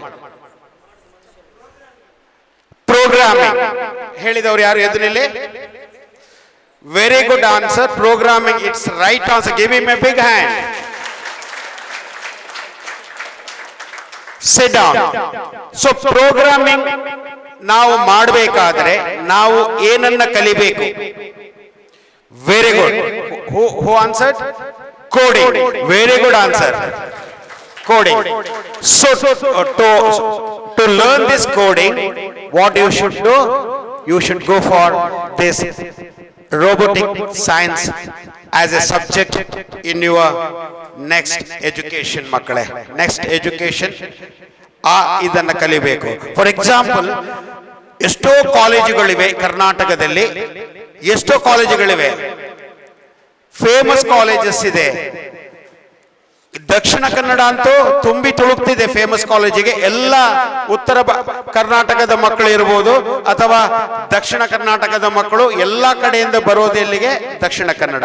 ಆಳ್ವಾಸ್ ಇರ್ಬೋದು, ಎಕ್ಸಲೆಂಟು, ಎಕ್ಸ್ಪೋರ್ಟ್, ಈ ರೀತಿ ಅನೇಕ, ಎಕ್ಸೆಲ್, ಗುರುವಾಯನಕೆರೆ, ಆ ಥರ ಅನೇಕ. ಬಟ್ ನಮ್ಮ ಪುತ್ತೂರಿನ ಪಕ್ಕದಲ್ಲಿಯೇ ಒಂದು ವಿದ್ಯಾಸಂಸ್ಥೆ ಇದೆ. ಅಲ್ಲಿ ಮಕ್ಕಳ ಸಂಖ್ಯೆ ಬಹಳ ವಿರಳ ಇದೆ. ಅಲ್ಲಿ 6ನೇ ತರಗತಿಯಿಂದ ಮಕ್ಕಳಿಗೆ ರೋಬೋಟಿಕ್ಸ್ ಅಂಡ್ ಡ್ರೋನ್ ಅನ್ನ ಫ್ಲೈ, ಅದಂತೂ ನಾನು ಬಹಳ ಆಶ್ಚರ್ಯಪಟ್ಟು ನೋಡಿದೆ. 6ನೇ ಕ್ಲಾಸಿನಿಂದ ಕಲಿಸ್ತಾ ಇದ್ದಾರೆ, PUC ವರೆಗೆ, ದ್ವಿತೀಯ PUC ವರೆಗೆ. ಅದರಲ್ಲಿ ಡ್ರೋನ್ ಅನ್ನ ಯಾವ ರೀತಿ ಜೋಡಣೆ ಮಾಡೋದು, ಜೋಡಣೆ ಮಾಡಿದ ಡ್ರೋನ್ ಅನ್ನ ಯಾವ ರೀತಿ ಫ್ಲೈ ಮಾಡೋದು, ಈವನ್ ಡ್ರೋನ್ ಅಲ್ಲಿ ಕೂಡ ಪ್ರೋಗ್ರಾಮಿಂಗ್ ಬೇಕು, ಕೋಡಿಂಗ್ ಬೇಕು, ಅದನ್ನ ಮಕ್ಕಳ ಹತ್ರ ಮಾಡಿಸೋದು, ಆ ಮಕ್ಕಳು ಅದನ್ನ ಫ್ಲೈ ಮಾಡಿಬಿಟ್ಟು ಆ ಮಕ್ಕಳ ಹತ್ರ ವಿಡಿಯೋ ಶೂಟ್ ಮಾಡಿಸಿ ಪಿಕ್ಚರ್ಸ್ ತೆಗೆಸಿ ಆ ವಿದ್ಯಾಸಂಸ್ಥೆಗೆ, ಎಲ್ಲೂ ಯಾರಿಗೂ ಈ ವಿಚಾರ ಗೊತ್ತಿಲ್ಲ. ಆದರೆ ಇತ್ತೀಚೆಗೆ ಈ ವಿಚಾರ ನಾನು ತಿಳ್ಕೊಂಡಾಗ ನಮ್ಮ ಪ್ರಗತಿ ಸ್ಟಡಿ ಸೆಂಟರ್ ಅಲ್ಲಿ ಇದು ನನಗೆ ಒಂದು ಪ್ರೇರಣೆ ಅಂತ ಅನಿಸಿತು ಮಕ್ಕಳೇ. ಯಾಕೆ ಅಂತ ಹೇಳಿದ್ರೆ, ಬರುವ ವರ್ಷದಿಂದ ಇದೇ ನಮ್ಮ ವಿದ್ಯಾಸಂಸ್ಥೆಯಲ್ಲಿ 10ನೇ ಕ್ಲಾಸ್ನ ಮಕ್ಕಳಿಗೆ ಇರ್ಬೋದು ಅಥವಾ ದ್ವಿತೀಯ PUC ಮಕ್ಕಳಿಗೆ 100% daily 1 hour class will be regarding coding, programming and robotic science. This is happily I am announcing here. So ಇಲ್ಲಿ ಆಫ್ಟರ್ PUC ಇವಾಗ ನಾನು ಹೇಳುವುದಾದ್ರೆ BCom ವಿತ್ ಏವಿಯೇಷನ್ ಅಂತ ಹೇಳ್ತಾರೆ ಅಥವಾ BBA ವಿತ್ ಏವಿಯೇಷನ್ ಅಂತ ಹೇಳ್ತಾರೆ. ಈ ಒಂದು ವಿಚಾರ ನಾನು ಮಾತಾಡುವಾಗ ನೀವು ದಯವಿಟ್ಟು ಸೂಕ್ಷ್ಮವಾಗಿ ಗಮನಿಸಬೇಕು. ನಾನು ಪ್ರಾರಂಭ ಮಾಡುವಾಗ ಒಂದು ಟಾಪಿಕ್ ಅನ್ನ ಹೇಳಿದ್ದೆ, ಏನು ಅಂದ್ರೆ ಒಂದು ವಿದ್ಯಾಸಂಸ್ಥೆಯನ್ನ ವಿದ್ಯಾಸಂಸ್ಥೆಯ ಸಕ್ಸಸ್ ಅಂತ ಕರೀತಾರೆ. ಸಕ್ಸಸ್ ಯಾವಾಗ ಅಂತ ಹೇಳಿದ್ರೆ ಮಕ್ಕಳಿಗೆ ಸರಿಯಾಗಿ ಪ್ಲೇಸ್ಮೆಂಟ್ಸ್ ಆದಾಗ ಅಲ್ವಾ? ಸರಿತಾನೆ? ಇದನ್ನು ಯಾಕೆ ಹೇಳ್ತಾ ಇದ್ದೇನೆ ಅಂತ ಹೇಳಿದ್ರೆ, 2015ನೇ ಇಸವಿಯಲ್ಲಿ ನಾವು ಹಳೆಯ ಆ ಬಟ್ ಬಿಲ್ಡಿಂಗ್ ಅಂತ ಹೇಳುವ ಆ ಒಂದು ಕಟ್ಟಡದಿಂದ ಇಲ್ಲಿಗೆ ಬಂದೆವು. ಇವಾಗಲೂ ನನಗೆ ನೆನಪಿದೆ, ಆವಾಗ ಒಂದು ಏವಿಯೇಷನ್ನ ಬಗ್ಗೆ ಒಂದು ಮಾಹಿತಿ ನಮಗೆ ಬಂತು. ನಾವು ಹೋಗಿ ಎನ್ಕ್ವೈರಿ ಮಾಡಿದಾಗ ಅದು ಹಿಂದೆ ಆಪ್ಟೆಕ್ ಅಂತ ಹೇಳುವ ಒಂದು ಕಂಪ್ಯೂಟರ್ ಶಿಕ್ಷಣದ ಸಂಸ್ಥೆ ಇತ್ತು, ವೆರಿ ಫೇಮಸ್ ಆಲ್ ಓವರ್ ಇಂಡಿಯಾದಲ್ಲಿ. ಆಲ್ ಓವರ್ ತಾಲೂಕು ವೈಸ್ ಅವರದ್ದು ಬ್ರಾಂಚಸ್ ಇತ್ತು. Aptech computers very famous. ಯಾವಾಗ ಎಲ್ಲ ಕಾಲೇಜುಗಳಲ್ಲಿ BCA ಅಂತ ಹೇಳುವ ಒಂದು ಶಿಕ್ಷಣ ಪ್ರಾರಂಭ ಆಯಿತು, ಈ ಎಲ್ಲಾ ಕಂಪ್ಯೂಟರ್ ಸಂಸ್ಥೆಗಳು ಮುಚ್ಚಲಿಕ್ಕೆ ಪ್ರಾರಂಭ ಆಯಿತು. ಆವಾಗ ಅವರು ಏನ್ ಮಾಡಿದ್ರು ಅಂತ ಹೇಳಿದರೆ, ಈ ಏವಿಯೇಷನ್ ಅಂತ ಹೇಳೋ ಕೋರ್ಸ್ ಅನ್ನ ಇಂಟ್ರೊಡ್ಯೂಸ್ ಮಾಡ್ತಾರೆ. ಭಾರತದಲ್ಲಿ ಪ್ರಪ್ರಥಮ ಏವಿಯೇಷನ್ ಕೋರ್ಸ್ ಅನ್ನ ಇಂಟ್ರೊಡ್ಯೂಸ್ ಮಾಡಿದ್ದು ಆಪ್ಟೆಕ್ ಕಂಪ್ಯೂಟರ್ಸ್ ಅಂತ ಹೇಳುವ ಸಂಸ್ಥೆಯವರು. Aptech aviation colleges started in Bombay, ನಾವು ಮುಂಬೈ. ಓಕೆ, ಇದು ನಮ್ಮ ಮಾಹಿತಿ ಬಂತು. ನಾನು ಹೇಮಲತಾ ಮೇಡಮ್ ಇಬ್ಬರು ಕೂತು ಆಲೋಚನೆ ಮಾಡಿದೆವು, ಸಂಪರ್ಕ ಮಾಡಿದೆವು ಬ್ಯಾಂಗ್ಳೂರು ಆಫೀಸಲ್ಲಿ. ಬ್ಯಾಂಗ್ಳೂರು ಆಫೀಸಿನಿಂದ ಫುಲ್ ಟೀಮ್ ಬಂತು ಇಲ್ಲಿ. ಆವಾಗ ಫಸ್ಟ್ ಇಯರ್ ಯಾವ ಪಾರ್ಟಿಷನ್ ಯಾವುದು ಇಲ್ಲಿ ಇರಲಿಲ್ಲ. ಅದೇ ಆ ಒಂದು ಸಣ್ಣ ಸ್ಪೇಸಲ್ಲಿ ನಾವು ಆಫ್ಟರ್ PUC ಏವಿಯೇಷನ್ ಕೋರ್ಸ್ನ ಬಗ್ಗೆ ಹೇಳಿದೆವು. ಆವಾಗ ಮಂಗಳೂರು ವಿಶ್ವವಿದ್ಯಾಲಯದಲ್ಲೂ ಈ ಏವಿಯೇಷನ್ ಕೋರ್ಸ್ ಇಲ್ಲ ಮಕ್ಕಳೇ, ಪಾಯಿಂಟ್ ಟು ಬಿ ನೋಟೆಡ್.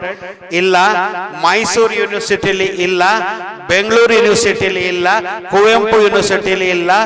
ಮತ್ತು ಇರುವಂಥದ್ದು ಎಲ್ಲಿ ಅಂತ ಹೇಳಿದರೆ ಒಂದು ಡೆಲ್ಲಿ ಯೂನಿವರ್ಸಿಟಿಲಿತ್ತು, ಬಾಂಬೆ ಯೂನಿವರ್ಸಿಟಿಲಿತ್ತು, ಕಲ್ಕತ್ತಾ ಯೂನಿವರ್ಸಿಟಿಲಿತ್ತು ಮತ್ತು ಚೆನ್ನೈಯಲ್ಲಿತ್ತು. Chennai is called Madras university.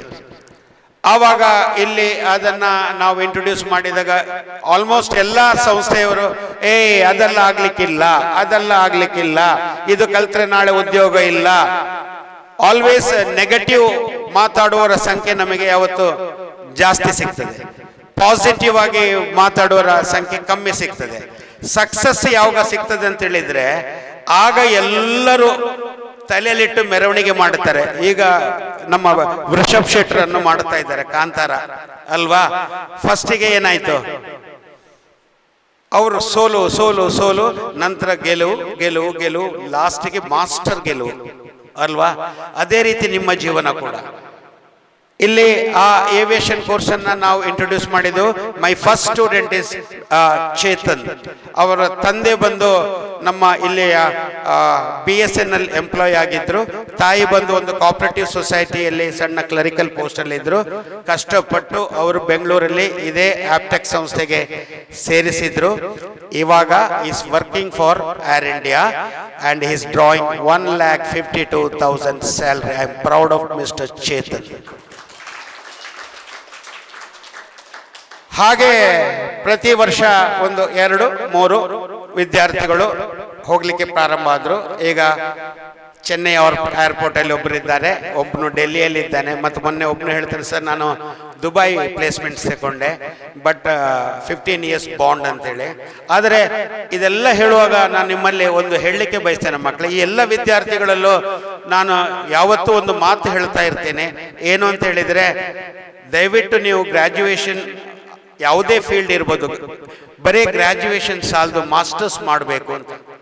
ಇದೇ ಚೇತನ್ ಹತ್ರ ಹೇಳಿದೆ ನಾನು, ನೀನು ಮಾಸ್ಟರ್ಸ್ ಮಾಡು, ಕಾಂಟ್ರಾಕ್ಟ್ ಸೈನ್ ಮಾಡಬೇಡ ಅಂತೇಳಿ.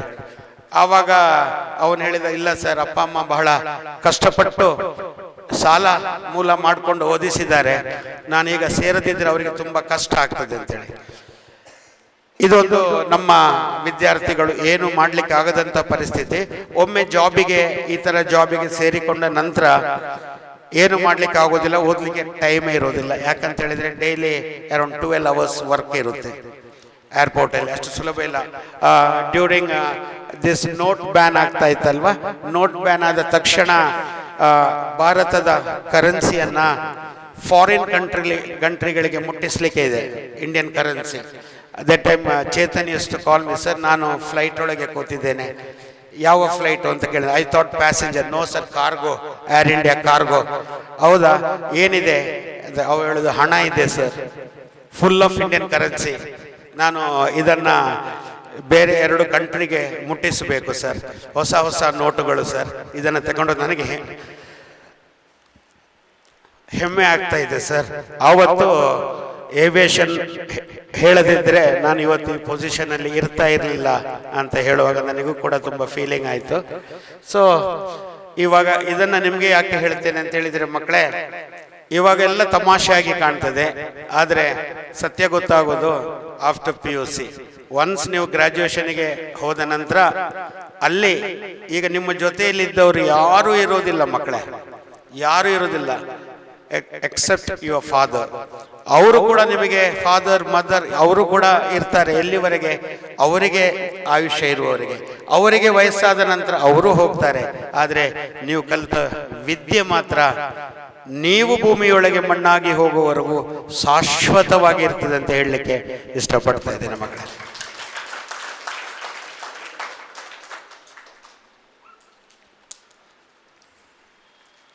ಈಗ ನಾನು ಕೆಲವು ಪಾಯಿಂಟ್ಸ್ ಅನ್ನು ಬರೆದಿದ್ದೆ. ನಿಮ್ಮಲ್ಲಿ ಕೇಳಲಿಕ್ಕೆ ಇಷ್ಟಪಡ್ತಾ ಇದ್ದೇನೆ. ಜಗತ್ತಿನ ಅತ್ಯಂತ ಭಾಗ್ಯವಂತ ವ್ಯಕ್ತಿ ಯಾರು ಮಕ್ಕಳೇ? ಜಗತ್ತಿನ ಅತ್ಯಂತ ಭಾಗ್ಯವಂತ ವ್ಯಕ್ತಿ ಯಾರು? ಈಗ ನೀನು ಒಂದು ಭಾಗ್ಯವಂತ ಅಂತ ಹೇಳಬೇಕಾದ್ರೆ ಏನಿರಬೇಕು ನಿನ್ನಲ್ಲಿ ಅಂತ ಕೇಳ್ತಾ ಇದ್ದೇನೆ. ಇಲ್ಲಿ ಒಬ್ರು ಹೇಳ್ತಾರೆ, ಬಸವಣ್ಣನವರೇ ಇದನ್ನ ಹೇಳಿದ ವಿಚಾರ ಇದು. ಜಗತ್ತಿನ ಅತ್ಯಂತ ಭಾಗ್ಯವಂತ ವ್ಯಕ್ತಿ ಅಂತ ಹೇಳಿದ್ರೆ ಯಾರು ಅಂದ್ರೆ, ಅವನ ಹತ್ರ ಆಹಾರ ಇರಬೇಕು, ಆದರೆ ಅದರ ಜೊತೆ ಏನಿರಬೇಕು? ಅವನ ಹತ್ರ ಆಹಾರ ಇರಬೇಕು, ಆದ್ರೆ ಅದರ ಜೊತೆ ಅವನಲ್ಲಿ ಏನಿರಬೇಕು ಅಂತ ಕೇಳ್ತಾ ಇದ್ದಾರೆ. ಏನೋ ಹಸಿವಿರಬೇಕು ಮಕ್ಕಳೇ. ನಿಮ್ಮಲ್ಲಿ ಹಸಿವೇ ಇಲ್ಲದಿದ್ರೆ ನಿಮ್ಮಲ್ಲಿ ಎಷ್ಟು ಆಹಾರ ಇದ್ರು ಏನು ಪ್ರಯೋಜನ? ತಿನ್ನೋಕೆ ಹಸಿವೆ ಬೇಕಲ್ಲ. ಆ ಕಲಿಬೇಕು ಅಂತ ಹೇಳೋ ಹಸಿವಿದೆ ಅಲ್ಲ, ಅದು ನಿಮ್ಮಲ್ಲಿ ಬೇಕು. ಈಗ ಟು ಲರ್ನ್ ಅಲ್ವಾ?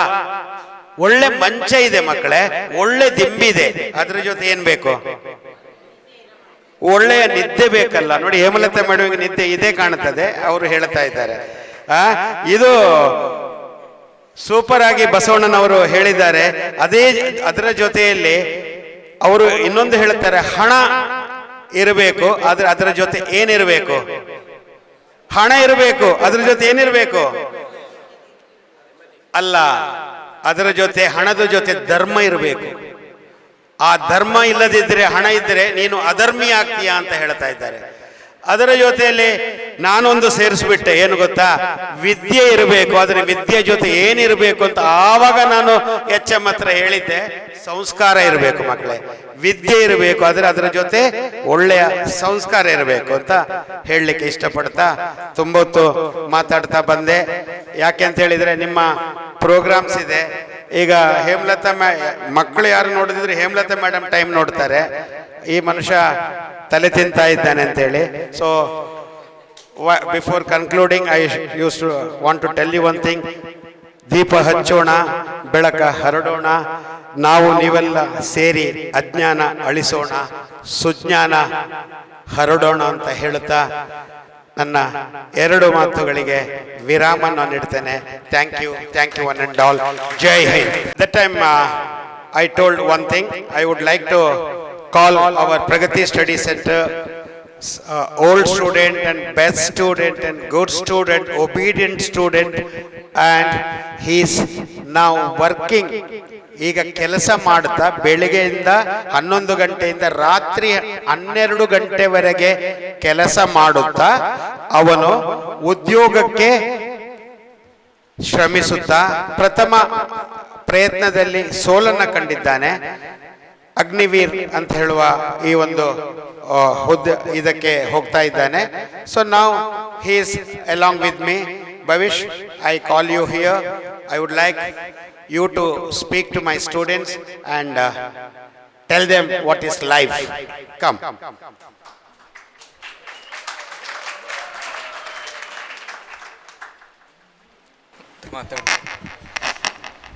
ಎಲ್ರಿಗೂ ನಮಸ್ತೆ. ನಾನು ಇಲ್ಲಿಯ ಕೊರೋನಾ ಬ್ಯಾಚ್ನ ಓಲ್ಡ್ ಸ್ಟೂಡೆಂಟ್. ನನ್ನ ಜರ್ನಿ ಸ್ಟಾರ್ಟ್ ಆದದ್ದು 5ನೇ ಕ್ಲಾಸಿಂದ. ನವೋದಯ ಅಂತ ಅಲ್ಲಿ ಏಳ್ಮುಡಿ ಹತ್ರ ಇವರದೇ ಒಂದು ಕ್ಯಾಂಪ್ ಇತ್ತು ಹೊಸತ್ತು. ಅಲ್ಲಿ ನವೋದಯ ಕ್ಲಾಸಿಗೆ ಹೋಗ್ತಿದ್ದೆ. ಹಾಗೆ ಎಂತಂತ ಗೊತ್ತಿರಲಿಲ್ಲ, ಅವರೊಬ್ರು ಜೋರಿದ್ದಾರೆ ಅಂತ ಗೊತ್ತಿತ್ತು ಅಷ್ಟೇ. ಅಲ್ಲಿಗೆ ಹೋಗ್ತಿದ್ದೆ. ಆಯಿತು, ಮತ್ತೆಂತ ಇನ್ನು ಸೆಕೆಂಡ್ PUC ಗೆ ಪ್ರಗತಿಗೆ ಬರುವ ಅಂತ ಆಯಿತು. ಫಸ್ಟ್ PUCಯಲ್ಲಿ ಹೋಗಿರಲಿಲ್ಲ, ಹಾಗೆ ಸೆಕೆಂಡ್ PUC ಗೆ ಪ್ರಗತಿಗೆ ಜಾಯ್ನ್ ಆಗಿದೆ. ಇಲ್ಲಿರಲಿಲ್ಲ ಆಗ, ನನಗೆ ಎಂತಂತೆಲ್ಲ ಗೊತ್ತಿಲ್ಲ. ಕಾಲ್ ಬಂತು, ಜಾಯ್ನ್ ಆಗುವಂತ. ಅಮ್ಮ ಹೇಳಿದ್ರು, ಹೋಗು, ಅಲ್ಲಿ ಗೋಕುಲ್ ಸರ್ ಇದ್ದಾರೆ, ಒಳ್ಳೆ ಹೇಳಿಕೊಡ್ತಾರೆ ಅಂತ. ಆಗ ಅಲ್ಲಿ ಮುರದ ಹತ್ರ ಇವರದೇ ಒಂದು ಕ್ಯಾಂಪ್ ಇತ್ತು. ಅಲ್ಲಿಗೆ ಹೋಗ್ತಿದ್ದೆ. ಅಲ್ಲಿಗೆ ಕರೆಕ್ಟ್ ಟೈಮ್ಗೆ ರೀಚ್ ಆಗಬೇಕು, ಹಾಗೆ ಅಂತ ಕಿರಿಕಿರಿ ಆಯಿತು. ನಾನು ಹೋಗುದೇ ಲೇಟ್. ಮತ್ತೆಂತ ಆಯ್ತು, ಅಲ್ಲಿ ಎಲ್ಲ ಆಯಿತು. ಮತ್ತೆ ಕೊರೋನಾ ಬಂತು. ಕೊರೋನಾ ಬಂದ ಮೇಲೆ ರಿಕ್ಷೆ ಎಲ್ಲ ಇಲ್ಲ. ಇವರು ಆದ್ರೆ ಸಹ ಬರಬೇಕು ಅಂತ ಕ್ಲಾಸಿಗೆ. ನಾ ಹೇಗೆ ಬರುದು? ಅಂತ ಮತ್ತೆ ಎಲ್ಲ ಗಾಡಿ ಎಲ್ಲ ಮಾಡಿ ಕಾಲೇಜಿಗೆ ಹೋಗ್ತಿದ್ವಿ. ಹಾಸ್ಟೆಲ್ ಅವರಲ್ಲೇ ಇದ್ರು, ಅವರಿಗೆಲ್ಲ ಹಾಲ್ಟ್ ಆಗಲಿಕ್ಕೆ. ಹಾಗೆ ಮತ್ತೆ ಅಲ್ಲಿಂದ ಎಲ್ಲ ಅಂತ ಕಿರಿಕಿರೆಲ್ಲ ಕೇಳಿ ಗಲಾಟೆ ಎಲ್ಲ ಮಾಡಿ ಇಲ್ಲಿಗೆ ಬಂದೆ. ಇಲ್ಲಿಗೆ ಜಾಯ್ನ್ ಆದಮೇಲೆ ನನ್ನನ್ನೊಬ್ಬನನ್ನು ಕೂರಿಸಿ ಮ್ಯಾಮ್ ಎದುರು ಕೂತ್ಕೊಂಡು ಪಾಠ ಮಾಡ್ತಿದ್ದಾರೆ ಒಬ್ಬನನ್ನು. ನನಗೆ ತಲೆ ಬಿಸಿ. ಒಂದು ದಿವಸ ಆಯಿತು. ಎರಡನೇ ದಿವಸ ಹೇಮಲತ್ರ ಮ್ಯಾಮ್ ಹತ್ರ ಕೂತ್ಕೊಂಡೆ. ಅವರು ಓದ್ಲಿಕ್ಕೆ ಹೇಳ್ತಾರೆ, ಕೇಳುವಾಗ ಬರುವುದಿಲ್ಲ ಬಾಯಲ್ಲಿ. ಆಯಿತಾ, ಮತ್ತೆ ಅಲ್ಲಿದ್ದವರೆಲ್ಲ ಇಲ್ಲಿಗೆ ಬಂದರು ವಾಪಸ್. ಇಲ್ಲಿಗೆ ಬಂದ ಮೇಲೆ ಎಲ್ಲ ಆಯಿತು. ಎಕ್ಸಾಮ್ ಹತ್ರ ಬಂತು. ಎಕ್ಸಾಮ್ ಹತ್ರ ಬರುವಾಗ ಎಲ್ಲ ಓದ್ತಿದ್ವಿ. ಮತ್ತು ಎಕ್ಸಾಮಿಗೆ ಒಂದು ಆಗಿರುವಾಗ ನಾವೇ ಹೇಳಿದ್ವಿ, ನಾವಿಲ್ಲಿ ನಿಲ್ತೇವೆ ಮೇಡಮ್, ನಮಗೆ ಆಗುದಿಲ್ಲ, ಕಷ್ಟ ಆಗ್ತದೆ, ನೀವು ಹೋಗ್ಬಾರ್ದು, ನೀವು ಸೇರಬೇಕು ಅಂತ. ಮತ್ತು ಅವರು ಪಾಪ ಸಂಜೆ 6 ಗಂಟೆವರೆಗೆಲ್ಲ ನಿಂತು ನಮಗೆ ಮ್ಯಾಥ್ಸಲ್ಲಿ ಹೇಳಿಕೊಟ್ಟು ಪುಣ್ಯದಲ್ಲಿ ಪಾಸ್ ಆದ್ವಿ ಎಲ್ಲ. ಇಲ್ಲೇ ಆಲ್ಟ್ ಆಗಿದ್ದದೆಲ್ಲ ಆಯಿತು. ಮತ್ತು ನೆಕ್ಸ್ಟ್ ಆಯಿತು, ಇಲ್ಲಿ PUC ಆಯಿತು, ಎಲ್ಲ ಪಾಸಾಗಿ ಹೋಗ್ದು. ಹೋಗಿಂದ ಮುಂಚೆ ಎಂತ ಮಾಡೋದು ಅಂತ ಗೊತ್ತಿಲ್ಲ. ಡಿಗ್ರಿ ಮಾಡುದ ಎಲ್ಲ ಎಂತ ಕೋರ್ಸ್ ಮಾಡೋದು ಎಂತ ಅಂತ ಗೊತ್ತಿಲ್ಲ. ಮ್ಯಾಮ್ ಹತ್ರ ಕೇಳಿದೆ ಎಂತ ಮಾಡಬೇಕು ಮ್ಯಾಮ್ ಅಂತ. ಆಗ ಹೇಳಿದರು, ನಿನಗೆ ಮ್ಯಾಥ್ಸಲ್ಲಿ ಒಳ್ಳೆ ಮಂಡೆ ಉಂಟು, ನೀನು ಹೋಗು ಅಕೌಂಟ್ಸ್ ಅಂತ, ನೀನು ಶ್ರೀದೇವಿ ಕಾಲೇಜಿಗೆ ಹೋಗಿ, ನಿನ್ನದೆಂತ ಗೋಲ್ಡ್? ನಂದು ಆರ್ಮಿ ಗೋಲ್ಡ್ ಅಂತ ಹೇಳಿದೆ. ಆರ್ಮಿಯಾ? ಆಯಿತು, ಅಲ್ಲಿ ಒಂದು ಕೋರ್ಸ್ ಉಂಟು, ಲಾಜಿಸ್ಟಿಕ್ಸ್ ಮತ್ತು ಸಪ್ಲೈ ಚೈನ್ ಅಂತ, ಅದಕ್ಕೆ ಹೋಗು, ನೇವಿ ರಿಲೇಟೆಡ್ ಕೋರ್ಸ್ ಅಂತ. ಆಯಿತು, ನೀವು ಹೇಳಿದ್ರಲ್ಲ ಅಂತ ಓದೋದು. ಹೋದಾದ್ಮೇಲೆ ಒಳ್ಳೆ ಕೋರ್ಸ್, BBA ಒಟ್ಟಿಗೆ ಲಾಜಿಸ್ಟಿಕ್ಸ್ ಸಪ್ಲೈ ಚೈನ್ ಮಾಡ್ತಿದ್ದಾನೆ, ಈಗ ಸೆಕೆಂಡ್ ಇಯರಲ್ಲಿ ಇದ್ದಾನೆ. ಅಲ್ಲಿ ಸ್ಟಾರ್ಟ್ ಆಗ್ತುಂಟು. ಸ್ವಲ್ಪ ಇಂಗ್ಲೀಷ್ ಅಲ್ಲ, ನಮಗೆ ಅದು ಬರುವುದೇ ಇಲ್ಲ, ಕಷ್ಟ ಆಗ್ತದೆ. ಆಯಿತಾ, ಮೊನ್ನೆಷ್ಟು ಒಂದು ಅಗ್ನಿಪಥಿಗೆ ಟ್ರೈ ಮಾಡಿದ್ದೆ. ನಂದೊಂದು ಡ್ರೀಮ್ಸ್ ಅದೇ ಇತ್ತು, ಅಗ್ನಿಪಥ ಟ್ರೈ ಮಾಡಿದೆ. ಇಲ್ಲಿಂದೆಲ್ಲ ಬಸ್ ಎಲ್ಲ ಇತ್ತು, ಹೋಗ್ಲಿಕ್ಕಿತ್ತು. ಅಲ್ಲಿ ರನ್ನಿಂಗ್ ಎಲ್ಲ ಇತ್ತು. ರನ್ನಿಂಗ್ ಅಂದರೆ 1600 5.3 ಸೆಕೆಂಡಲ್ಲಿ ರೀಚ್ ಆಗಬೇಕಿತ್ತು. ನಾವಿಲ್ಲಿ 2 ಬಸ್ಸಲ್ಲಿ ಒಂದು 100-150 ಜನ ಹೋದ್ವಿ. ಎಲ್ಲ ಅಪ್ಲೈ ಮಾಡ್ತಾರೆ ಸಾಧಾರಣ.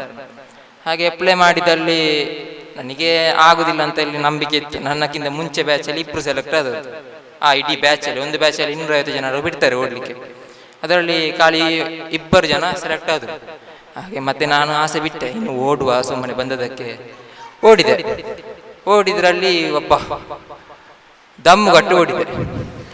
ದಮ್ಮು ಕಟ್ಟಿ ಲಾಸ್ಟಿಗೆ ಅಲ್ಲಿ ಒಂದು ಹಗ್ಗ ಇಟ್ಟಿರ್ತಾರೆ, ಈಗ ಉದ್ದ ಹಗ್ಗ ಇಟ್ಟು ಬಂದರೆ ನನ್ನ ಫ್ರೆಂಡ್ ಒಬ್ಬ ಇದ್ದ. ನಾನು ಮತ್ತೆ ಅವ ಇಲ್ಲಿ ಒಟ್ಟಿಗೆ ಪ್ರಾಕ್ಟೀಸ್ ಮಾಡ್ತಿದ್ದದ್ದು ರನ್ನಿಂಗ್ ಜೂನಿಯರ್ ಕಾಲೇಜಲ್ಲಿ. ಅದಕ್ಕಿಂತ ಮುಂಚೆ ಬೆಳ್ತಂಗಡಿಯಲ್ಲಿ ಪ್ರಾಕ್ಟೀಸ್ ಮಾಡ್ತಿದ್ದೆ.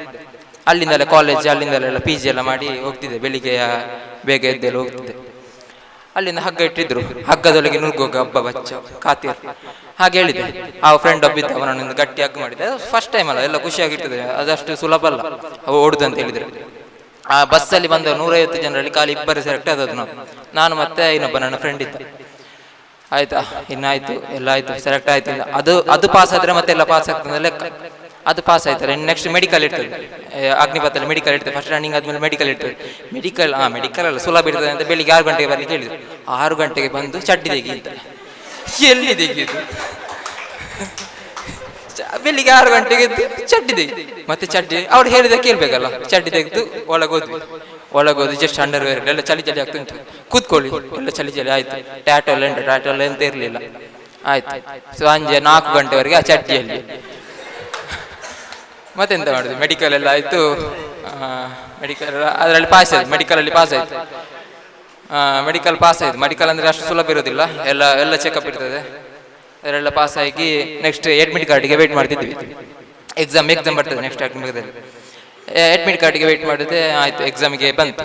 ಎಕ್ಸಾಮ್ ಆದಮೇಲೆ, ಎಕ್ಸಾಮ್ ಅಂದರೆ ಸುಲಭ ಇರ್ತದೆ, ಎಂತ ಎಕ್ಸಾಮ್ ಚಿಲ್ ಹಾಗಿತ್ತು. ನನಗೆ ಗೊತ್ತಿರಲಿಲ್ಲ ಎಂಥ ವಿಷಯ ಅಂತ, ನಾನು ಫಸ್ಟ್ ಟೈಮ್ ಟ್ರೈ ಮಾಡೋದಲ್ಲ.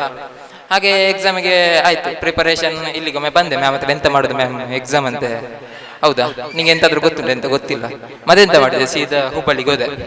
ಹುಬ್ಬಳ್ಳಿಯಲ್ಲಿ ನನ್ನ ಫ್ರೆಂಡ್ ಅವರೆಲ್ಲ ಹೋಗಿದ್ರು. ನಾನು ಸಹ ಬರ್ತೇನೆ ಮರೆ, ಹೋಗುವ, ನಂಗೆ ಎಂತ ಗೊತ್ತಿಲ್ಲ. ಅಲ್ಲಿ ಹೋದ್ಮೇಲೆ ಎಲ್ಲರೂ ಓದ್ಲಿಕ್ಕೆ ಶುರು ಮಾಡ್ತಿದ್ದಾರೆ. ನಂಗೆ ಮಂಡೆ ವೆಚ್ಚ, ಇದೆಂತ ಓದುದು ಇವರು ಹೀಗೆ ಸಹ ಅಂತ ನೋಡುವಾಗ 3 ಬುಕ್ ಅವ್ರದ್ದು ಹೋಗಿ ಕಂಪ್ಲೀಟ್ ಆಗಿದೆ. ನಾನು ಫಸ್ಟ್ ಬುಕ್ ಅಲ್ಲಿ ಇದ್ದೇನೆ. ಆಯ್ತು, 1 ಬುಕ್ ಕಂಪ್ಲೀಟ್ ಮಾಡಿದೆ. ಎಕ್ಸಾಮಿಗೆ ಬಂತು. ಅಲ್ಲಿ ಚಳಿ ಎಲ್ಲ ಗೊತ್ತುಂಟಲ್ಲ ಹುಬ್ಬಳ್ಳಿಯಲ್ಲಿ, 4 ಗಂಟೆಗೆಲ್ಲ ಎದ್ದು ಅದು ಈಗ ನೆನಪು ಮಾಡ್ಲಿದ್ರೆ ಆಗಲಿಕ್ಕಿಲ್ಲ. ಮತ್ತೆ ಆಯಿತು, ಎಕ್ಸಾಮಿಗೆ ಬಂತು. ಎಕ್ಸಾಮಲ್ಲಿ ಹೋದೆ. ಎಕ್ಸಾಮ್ ಎಲ್ಲ ಬೆಳಿಗ್ಗೆ 4 ಗಂಟೆಗೆ ಹೋಗ್ಲಿಕ್ಕಿತ್ತು ಎಕ್ಸಾಮಿಗೆಲ್ಲ. ಅದು ಇಲ್ಲಿ ಆಲೋಸಲ್ಲಿ ಇದ್ದದ್ದು. ಎಕ್ಸಾಮಿಗೆ ಹೋದೆ, ಅಲ್ಲಿ ಎಕ್ಸಾಮ್ ಇತ್ತು. ಎಕ್ಸಾಮಿಗೆ ಓದದ್ದೆಂತ ಎಲ್ಲ ಕಲ್ತಿದ್ದೇನೆ. ಅಲ್ಲಿ ಹೋಗಿ ಟಿಕ್ ಹಾಕ್ಲಿಕ್ಕೆ ಮರ್ತೋದು. ಟಿಕ್ಕೆ ಹಾಕ್ಲಿಲ್ಲ ಅಂತ, ಲಾಸ್ಟ್ ಟೈಮ್ ಗೊತ್ತಾಗ್ಲಿಲ್ಲ, ಏನೋ ಅನ್ಎಕ್ಸ್ಪೆಕ್ಟೆಡ್ ಆಗಿ ಟೈಮ್ ಗೊತ್ತಾಗಲಿಲ್ಲ. ಅವರು ಎಳ್ಕೊಂಡು ಹೋದ್ರು ಪೇಪರ್. ನನ್ನ ಅದೃಷ್ಟ ಇರಲಿಲ್ಲ. ಹಾಗೆ ರಿಸಲ್ಟ್ ಬಂತು, ಫೈಲ್ ಆಯಿತು. ಈಗ ನೆಕ್ಸ್ಟ್ ಅಗ್ನಿಪಥಿಗೆ ಬಿಟ್ಟಿದ್ದಾರೆ. ಅಪ್ಲೈ ಮಾಡಿದ್ದೇನೆ, ನೋಡಬೇಕು ಎಂತಾದರೂ ಆಗ್ತದಂತ. ನಿಮಗೆ ಸಹ ಅಷ್ಟೇ, ಅಗ್ನಿಪಥಿಗೆ ಅಪ್ಲೈ ಮಾಡ್ಬೋದು ಯಾರಿಗಾದ್ರು ಇಂಟ್ರೆಸ್ಟ್ ಇದ್ದವರು. 17 ವರ್ಷಕ್ಕಿಂತ ಮೇಲೆ ಪಟ್ಟವರು, 21 ವರ್ಷದಿಂದ ಕೆಳಗೆ ಪಟ್ಟವರು ಅಪ್ಲೈಗೆ ಬಿಟ್ಟಿದ್ದಾರೆ. ಹುಡುಗಿಯರಿಗೆ ಸಹ ಉಂಟು ಅಪ್ಲೈ ಮಾಡ್ಬೋದು. ಈ ಸಲ ಚೇಂಜ್ ಆಗಿದೆ rules.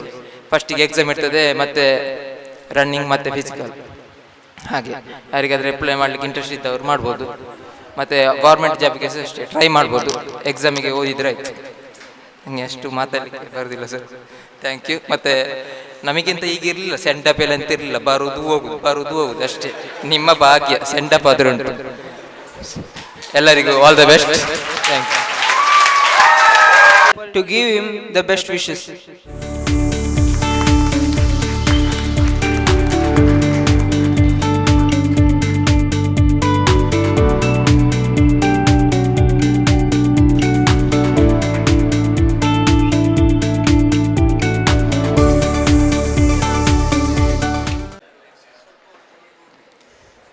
Good afternoon everyone, each and everyone present here.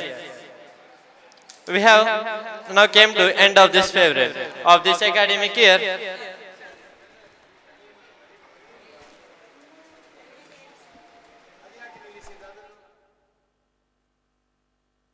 ಕೊಡುಗೆಯಾಗಿ 2 ಅಲ್ಮಾರವನ್ನ ಕೊಟ್ಟಿದ್ದೀರಿ ಅಲ್ವಾ? ಈ 15 ವರ್ಷದಲ್ಲಿ ಒಂದೇ ಒಂದು ವಸ್ತು ಇಲ್ಲಿ ಯಾರಿಂದ ನಾವು ತೆಕ್ಕೊಳ್ಳಿಲ್ಲ. ನಾವು 15 ವರ್ಷದಲ್ಲಿ ಪ್ರಪ್ರಥಮವಾಗಿ ಸ್ವೀಕಾರ ಮಾಡೋದು ಈ 2 ಅಲ್ಮಾರ. ಫಸ್ಟ್ ಟೈಮ್ ಇದು.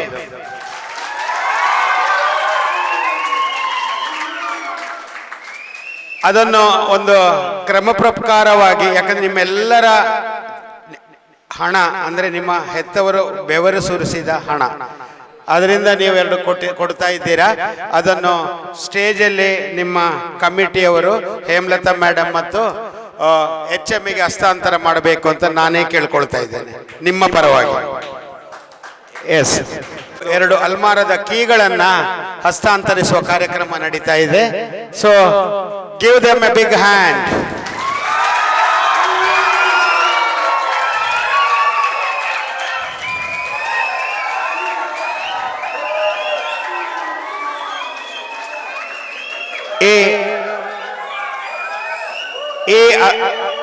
ಈ ಅಲ್ಮಾರದಲ್ಲಿ ಕಳೆದ 15 ವರ್ಷಗಳ ಹಿಂದಿನಿಂದ ನಮ್ಮ ಸಾಧನೆಯ ಫೈಲು ಕೂಡ ಇರುತ್ತದೆ. ಅಲ್ಲದೆ ಮುಂದೆಯೂ ಸಾಧನೆ ಮಾಡುವಂತ ವಿದ್ಯಾರ್ಥಿಗಳ ಎಲ್ಲ ದಾಖಲೆ ಇದರೊಳಗಡೆ. Thank you one and all.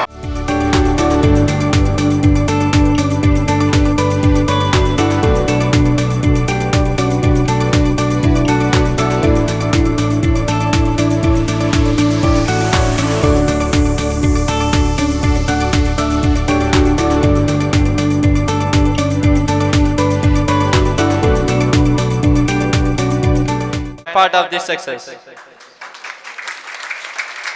Thank you, sir. Now I thank Mr. Hemlata Gokulnath, principal of this academic year. Sorry, integration. Thank you, ma'am. Now I thank Headmistress Pramila ND to a part of this successful occasion. Nextly, I thank all the members of the student leaders being a part of this occasion.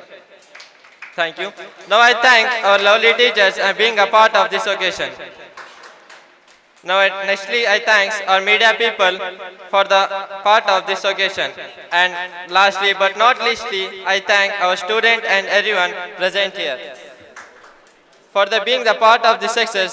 Thank you one and all. ವೇದಿಕೆಯಲ್ಲಿ ಉಪಸ್ಥಿತರಿರುವ ಸಂಸ್ಥೆಯ ಸಂಚಾಲಕರೇ, ಪ್ರಾಂಶುಪಾಲರೇ ಹಾಗೂ ವಿದ್ಯಾರ್ಥಿಗಳೇ, ಕೊಡುಗೆ ಎನ್ನುವುದು ವಿದ್ಯಾರ್ಥಿಗಳ ಬದುಕಿನಲ್ಲಿ ಒಂದು ಅತ್ಯಂತ ಒಂದು ಸಂತೋಷಕರವಾದಂತಹ ಒಂದು ಘಟನೆ. ಸಂಸ್ಥೆಯ ಜೊತೆಗೆ ಅಂದರೆ ಬೀಳ್ಕೊಡುಗೆ ಎಂದಾಗ ಸಂಸ್ಥೆಯಿಂದ ನಾವು ದೂರ ಹೋಗುತ್ತಾ ಇದ್ದೇವೆ ಅನ್ನುವಂತಹ ಭಾವನೆ ಎಲ್ಲ, ಕೇವಲ ಒಂದು ನೆನಪಿಗೋಸ್ಕರ ನಾವು ಮಾಡುವಂತಹ ಒಂದು ಕಾರ್ಯಕ್ರಮ. ನಾವು ಈಗ ನನಗೆ ಈ ಒಂದು ಸಂದರ್ಭದಲ್ಲಿ ನನಗೊಂದು ಹಾಡು ನೆನಪಾಗ್ತಾ ಇದೆ. ಎಲ್ಲಿಂದಲೋ ಬಂದು ಇಲ್ಲಿ ಅಂಗಳದಲ್ಲಿ ತಾವರೆಯೊಂದು ಅರಳಿತಲ್ಲ ಎಂಬ ಹಾಡು ಈ ಸಮಾರಂಭಕ್ಕೆ ನಮಗೆ ತುಂಬಾ ಅದ್ಭುತವಾದಂತಹ ಒಂದು ಅರ್ಥವನ್ನ ಕೊಡುವಂಥದ್ದು.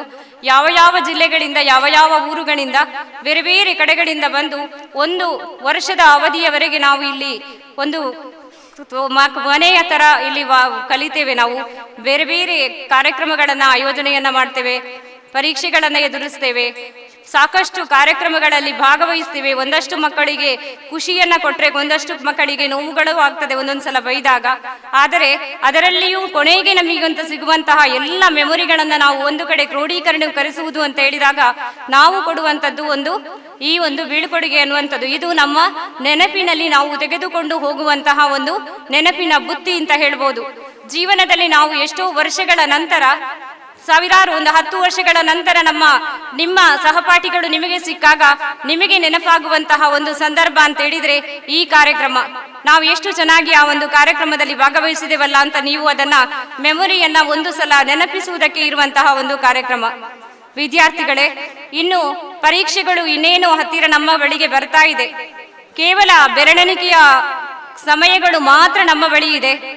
ಜೀವನದಲ್ಲಿ ಸಿಗುವಂತಹ ಅದ್ಭುತವಾದಂತಹ ಒಂದು ಹಂತಗಳು ಅಂತ ಹೇಳಿದಾಗ 10ನೇ ತರಗತಿ ಹೇಳ್ತೇವೆ, ಆಮೇಲೆ ದ್ವಿತೀಯ PUC ಅಂತ ಹೇಳ್ತೇವೆ. 10ನೇ ತರಗತಿ ಕೂಡ ಬದುಕಿನಲ್ಲಿ ಬಹಳ ಮುಖ್ಯ. ನಾವೆಲ್ಲಾದ್ರೂ ಒಂದು ಸಂಸ್ಥೆಗೆ ಏನಾದ್ರೂ ಕೆಲಸಕ್ಕೆ ಹೋದಾಗ ಕೂಡ ನಿನಗೆ SSLCಯಲ್ಲಿ ಎಷ್ಟು ಮಾರ್ಕ್ಸ್ ಬಂದಿದೆ ಅಂತ ಕೇಳ್ತಾರೆ, ಇಲ್ಲ ಅಂದ್ರೆ ಸೆಕೆಂಡ್ PUCಯಲ್ಲಿ ಎಷ್ಟು ಅಂಕ ಬಂದಿದೆ ಅಂತ ಕೇಳ್ತಾರೆ. ಆಗ ನಮಗೆ ತೋರಿಸುವುದಕ್ಕೆ ನಮ್ಮ ಬಗ್ಗೆ ನಾವು ಹೇಗಿದ್ದೇವೆ ಅಂತ ತೋರಿಸುವುದಕ್ಕೆ ಇರುವಂತಹ ಒಂದು ಮಾಪನ ಅಂತ ನಾವು ಹೇಳ್ಬೋದು. ನಾವು ಹೇಗಿದ್ದೇವೆ ಅಂತ ನಾವು ತೋರಿಸಿಕೊಳ್ಬಹುದು. ಹಾಗಾಗಿ ಎಲ್ಲ ವಿದ್ಯಾರ್ಥಿಗಳು ಸಿಗುವ ಸಮಯವನ್ನ ಇನ್ನು ಪರೀಕ್ಷೆಗೆ ಅಂತಾನೆ ವಿನಿಯೋಗ ಮಾಡಬೇಕು. ಒಂದಷ್ಟು ವಿದ್ಯಾರ್ಥಿಗಳ ಬಗ್ಗೆ ನಮಗೆ ತುಂಬಾ ನಿರೀಕ್ಷೆಗಳಿದೆ, ಒಂದಷ್ಟು ಡಿಸ್ಟಿಂಕ್ಷನ್ಗಳು ಬರಬೇಕು ಅಂತ ನಮ್ಮ ಅನಿಸಿಕೆಗಳು ಇದೆ. ಹಾಗಾಗಿ ಅದೇ ಭಾವನೆಗಳು ನಿಮ್ಮಲ್ಲಿ ಇರ್ಬೋದು. ಒಂದಷ್ಟು ಪೋಷಕರಿಗೆ ನಿಮ್ಮ ಬಗ್ಗೆ ಕನಸುಗಳಿರ್ಬೋದು, ನಮ್ಮ ಮಗ ಇಷ್ಟು ಮಾರ್ಕ್ಸ್ ಅನ್ನ ತಗೊಂಡು ಬರಬೇಕು ಅಂತೇಳಿ. ಆ ಎಲ್ಲ ಅನಿಸಿಕೆಗಳನ್ನ ನಮ್ಮ ಮತ್ತು ನಿಮ್ಮ ಅನಿಸಿಕೆಗಳನ್ನ ಸಾಕಾರಗೊಳಿಸಿ ಮುಂದಿನ ನಿಮ್ಮ ಭವಿಷ್ಯ ಇನ್ನು ಉಜ್ವಲವಾಗಿರ್ಲಿ, ಉನ್ನತವಾದ ಹುದ್ದೆಗಳನ್ನ ಅಲಂಕರಿಸುವಂತಹ ಒಳ್ಳೆಯ ಗುಣಗಳನ್ನ ಆ ದೇವರು ನಿಮಗೆ ಕರುಣಿಸ್ಲಿ ಅಂತೇಳಿ ಈ ಸಂದರ್ಭದಲ್ಲಿ ನಾನು ಹಾರೈಸ್ತಾ ಇದ್ದೇನೆ. ಯಾವುದೇ ವಿದ್ಯಾರ್ಥಿಗಳಿಗೆ ನಾವು ಬೈದಾಗ ಅದನ್ನ ನಾವು ಲೈಫ್ ಲಾಂಗ್ ಅದನ್ನ ತಗೊಂಡು ಹೋಗೋದೇ ಇಲ್ಲ. ಈಗ ಒಂದು ಮನೆ ಅಂತ ಹೇಳುವಾಗ ನಾವು ಮನೆಯಲ್ಲಿ ಎಷ್ಟೊಂದು ಜಗಳ ಆಡಿದ್ರು ಕ್ಷಣ ಮಾತ್ರದಲ್ಲಿ ಮರಿತೇವೆ, ನಾವು ಮತ್ತೆ ಮಾತಾಡ್ತೇವೆ. ಶಾಲೆ ಅಂದ್ರೂ ಒಂದು ಕುಟುಂಬದ ತರ. ಹಾಗಾಗಿ ಶಾಲೆಯ ಜೊತೆಗಿನ ನಂಟು ಲೈಫ್ ಲಾಂಗ್ ಇರ್ತದೆ, ಅದು ಮೆಮೊರಿ ಆಗಿರ್ತದೆ.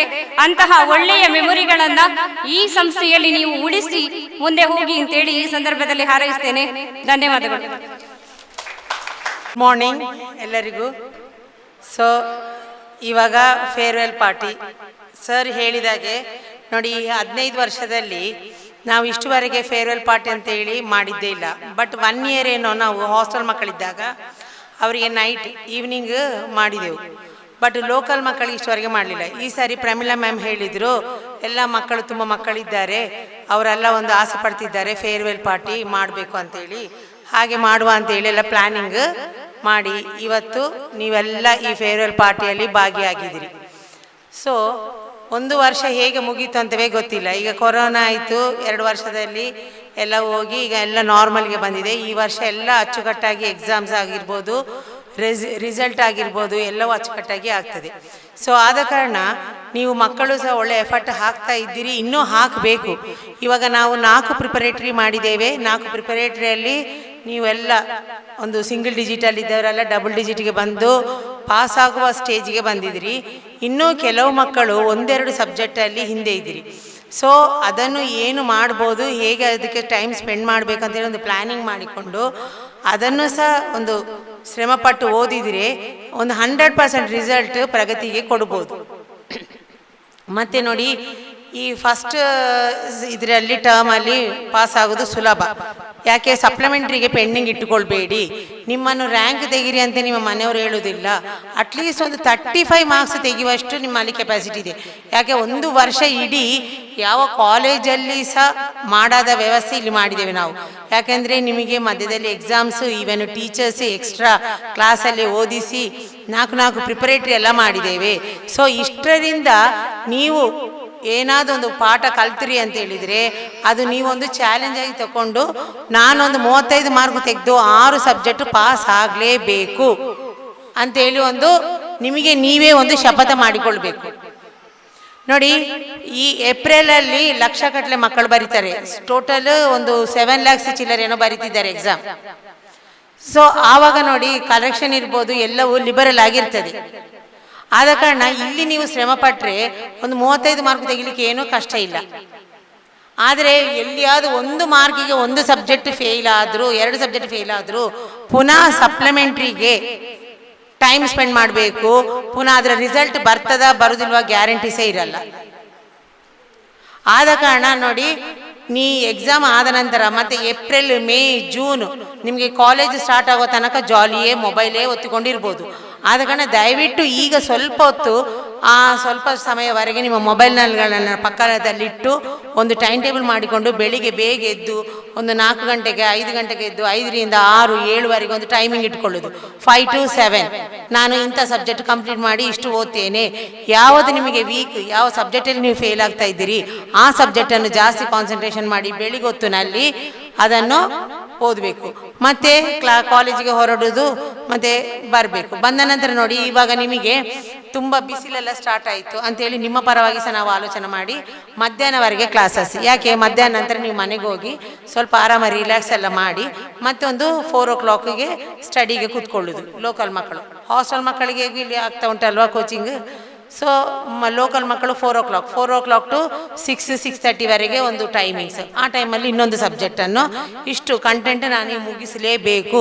ಈ ಥರ ಓದಿದರೆ ಖಂಡಿತ ರಿಸಲ್ಟ್ ಬರ್ತದೆ. ನೋಡಿ, ನಿಮ್ಮನ್ನು ಹೆತ್ತವರು ಎಷ್ಟೋ ಕಷ್ಟಪಟ್ಟು ಇಲ್ಲಿ ಫೀಸ್ ಕಟ್ಟಿ 1 ವರ್ಷ ಏನೆಲ್ಲ ಮಾಡಿ ಫೀಸ್ ಕಟ್ಟಿದ್ದಾರೆ, ಹೌದಾ? ಸೊ ಅದಕ್ಕೆ ನೀವು ಕೊಡುವ ಪ್ರತಿಫಲ ಏನಂದರೆ ನಿಮ್ಮ ರಿಸಲ್ಟ್. ಆದ ಕಾರಣ ನೋಡಿ ಮಕ್ಕಳೇ, ಇನ್ನೂ ಪುನಃ ಈ ಥರ ಒಂದು ಅವಕಾಶ ಬರುವುದಿಲ್ಲ ಹೇಳಲಿಕ್ಕೆ. ಆದ ಕಾರಣ ನೀವೆಲ್ಲ ಈ 1 ವರ್ಷದಲ್ಲಿ ನಿಮಗೆ ಒಂದು ಮೆಚುರಿಟಿ ಬಂದಿರ್ಬೋದು.